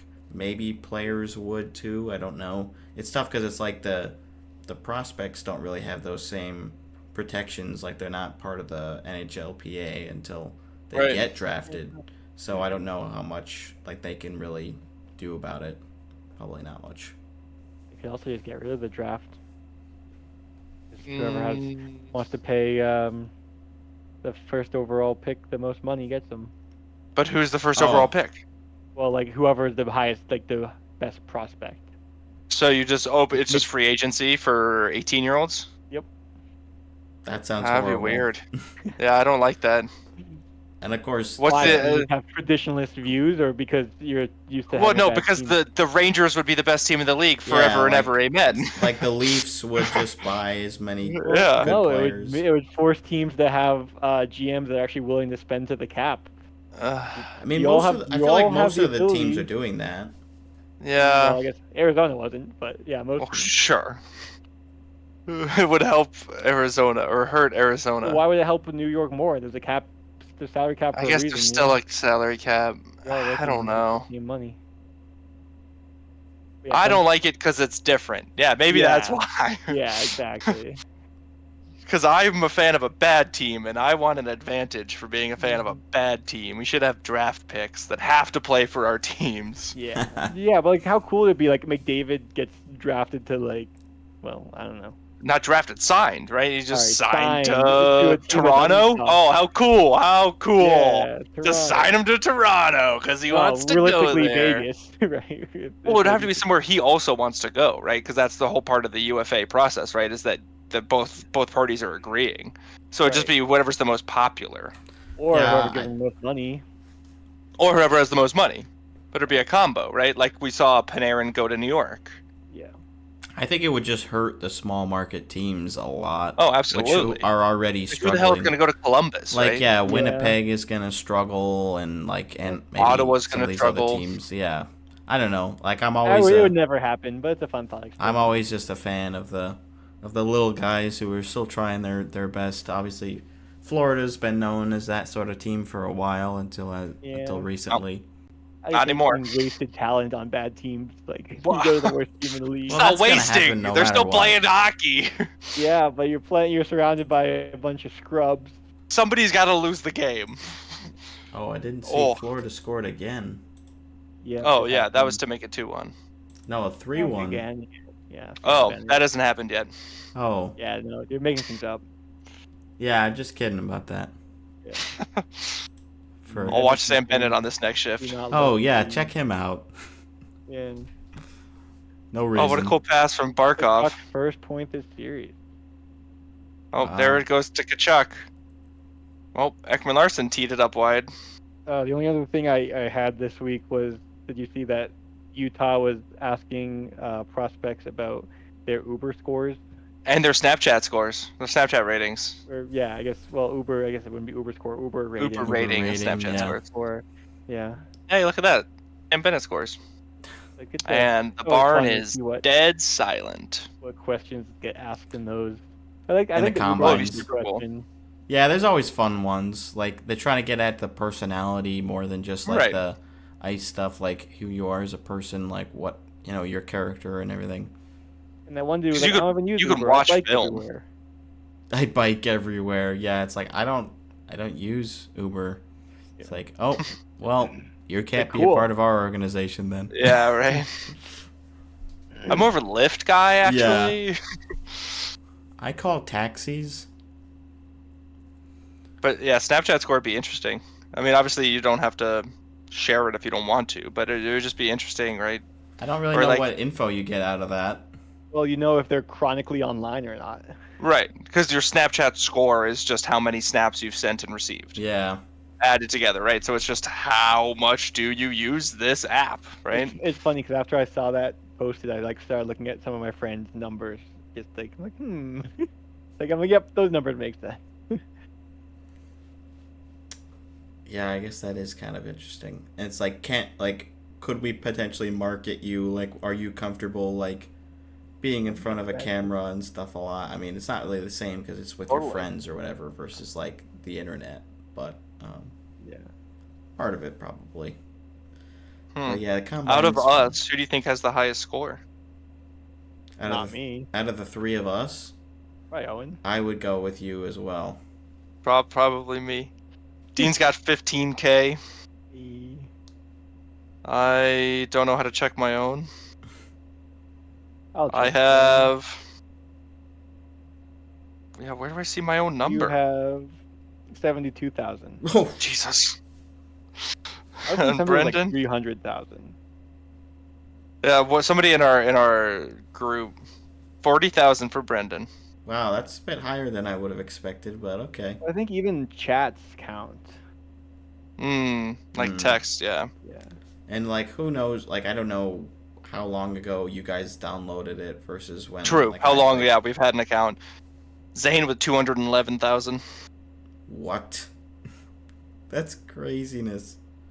Doug with 366,000. But like, if you That use makes it like if that's your prime way of communicating with people, because a lot Right. of like, And a you've lot done of it for people, years. Like they don't Yeah, have their like, phone number. I yeah. was thinking about this the other day. Like I bet a lot of people interact like only via like other forms of messaging other than like texting somebody with their actual phone number. Like, Yeah, I've noticed Right. the younger generation, like, they ask for Snapchat rather than phone numbers. Oh, which way is- more. Which Oh, is yeah. like, I don't know, it just feels weird. feels maybe so I'm weird just to me. like maybe I'm just like old We're now. old. But yeah. like, why don't you just use like the basic feature of your phone, which is texting and calling? I don't, Like, yeah, I Well, don't that's what know. people felt when we only texted instead of calling. Yeah, I guess so. So 'Cause, yeah, you Snapchat, you can FaceTime too. You don't need a call. You can audio too. It doesn't need to be camera. yeah, Got it all. I don't know. Try it all. Figure out what you like the best.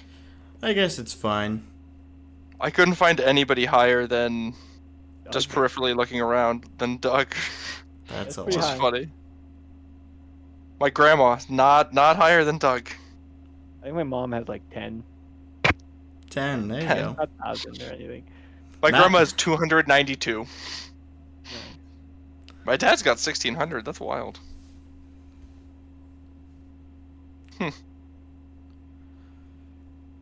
Interesting. You can just check I found everybody's. someone 489,000. Oh my god. That's a lot. That's a lot. Yeah, that's the one that surprised me. Probably those like people that keep like those daily streaks with a bunch Yes. of people. Like, Yeah. oh, I Wild. find that so ludicrous. Yeah, send like It a does feel blank- very Gen Z. Just send like a picture of the wall just to keep it going. Yeah. Yeah. Or not My even mom Gen Z, has like Gen 22. Alpha. Shout out to her. 22. Shout out. How many of them have been sent to you or your sister? I don't know. Well, she Probably used it all for of like them. a minute, and then she's like, I don't like Snapchat or something. Yeah. Funny. Bree All is right, you guys rocking got anything else? 119,000. Oh. So, but Bree's she's definitely got snapping some a couple of those streak things going on where like I'll just Right. keep it open for whatever, I guess. I guess. Yeah. I don't think I have a whole lot. We covered quite a bit of things. There was some other buyout candidates we could have mentioned, but we'll probably I'll just throw the link to the article in the description, I guess. Barkov makes his triumphant return, makes it 4-1. Yeah, I will. Wow. Yeah. Well, sucks for Edmonton. I guess Edmonton's getting freaking swept. I'm gonna switch Get my out guess the to brooms. Florida in 5 because I want to see Edmonton win a game. I'm gonna say Florida in 4. Oh, I mean, come on. I'm voting with my heart still. I'm It voting is with the- my brain. Look at the Like, look at the Edmonton games. At home, backs against the wall. I mean, the back Doesn't is matter. against the This wall. is that we had that discussion. This is that game. Your back is against the wall. You have to win But if you want to win the really, series. yeah. It's 3-0. How has The series. How has Skinner been doing in this game? Like, do you think 4 goals on 18 shots. like do you Yeah, think but they should I haven't swap him seen the out goal. for Pickard or Campbell or it's like Well, just that's whatever? the problem. I don't think there's anybody better, but he has been letting in. Campbell, Some of them were squeakers. Campbell. The return of Soup. Yeah, I haven't soup seen all time. the goals. The one goal was like a tip in, so you can't Yeah, blame him. for goal number 3 wasn't that good. One was a number breakaway, 4, yeah, number 4 was tough. I that. mean, Yeah, I haven't I don't seen know. them all, but the ones You I got to saw, make you some can't blame. saves, You have to make some saves. Yeah. and on 18 shots, You made more 14 than of them. What do you want? Gee. 16 maybe. 18? I don't. Bob's made at least 17 saves. Yeah. We won't be able to give you the conclusion to this game in this Oh, episode, it's included. but I think the game's over. but potentially the series can be done by the time next episode comes out. Yeah. So this might be it for the season, and we'll For the have who knows. we could have Yeah. one final episode next week, for the season. And then 1. the postseason. Yep, season 2 of the Bread Loves Hockey podcast. Woo! Well, it starts in next. Well, the off season's still season 1, right? Or no? I'm gonna just We consider counted the the off last season off-season. as part of season 2. Oh, it's Leading up to preseason. season 2. Yeah, Yeah. preseason. Yeah. Yeah, Which means we're already into 2. We're not in 1 anymore. well. It was a great first season, boys. We're still in it right now. I think the It's season, been a great first season. the episode where we say who wins the final, I think will be the Sure. end cap. Because the draft has to be part of the next season. Well, no, then Yes. we have our clip show. Yes, Ah. the clip show will That's gonna not be be good. part of a season. It'll just be, Right. the end, The finale. Yeah, Right. the finale, if you will. It's in the other part of the CD that you have to go through the menus to get to. Right, it's a bonus. When we feature. release the box set. Yeah. the box set, yeah, nothing like physical media for a podcast. That is hosted online. Yeah. Sounds good. Yeah. Who I- knows? Somebody might want to watch this in their RV or something. Sure, your portable DVD player. On your road trip. I'm going to a wedding this weekend, so I might not be able to even watch Game 4. I'm like, oh my gosh, bummer. if I'm not gonna be able to watch like the potential like cup clinching get game. awarded. Cup will be in the building, most likely. I think the couple be in the building.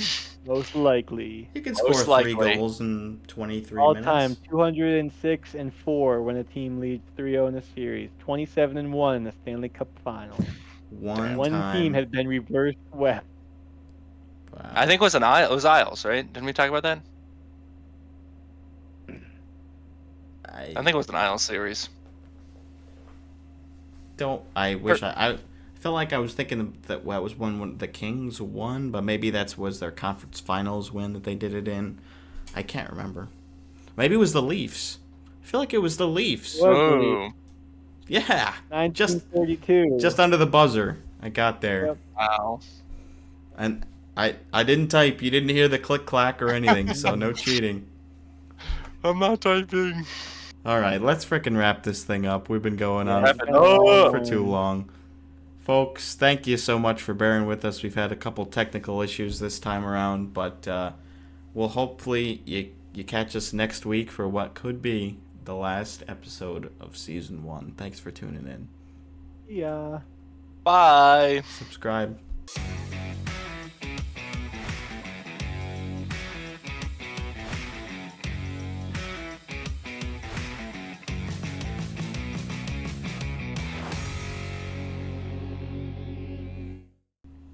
What do you want to talk about now? Had nothing with Brendan apparently. What? What do you mean? Oh, I don't even have Discord open. I was Am I I was looking go- at the Google stuff. Yeah, we haven't had him for a minute. Wait, what?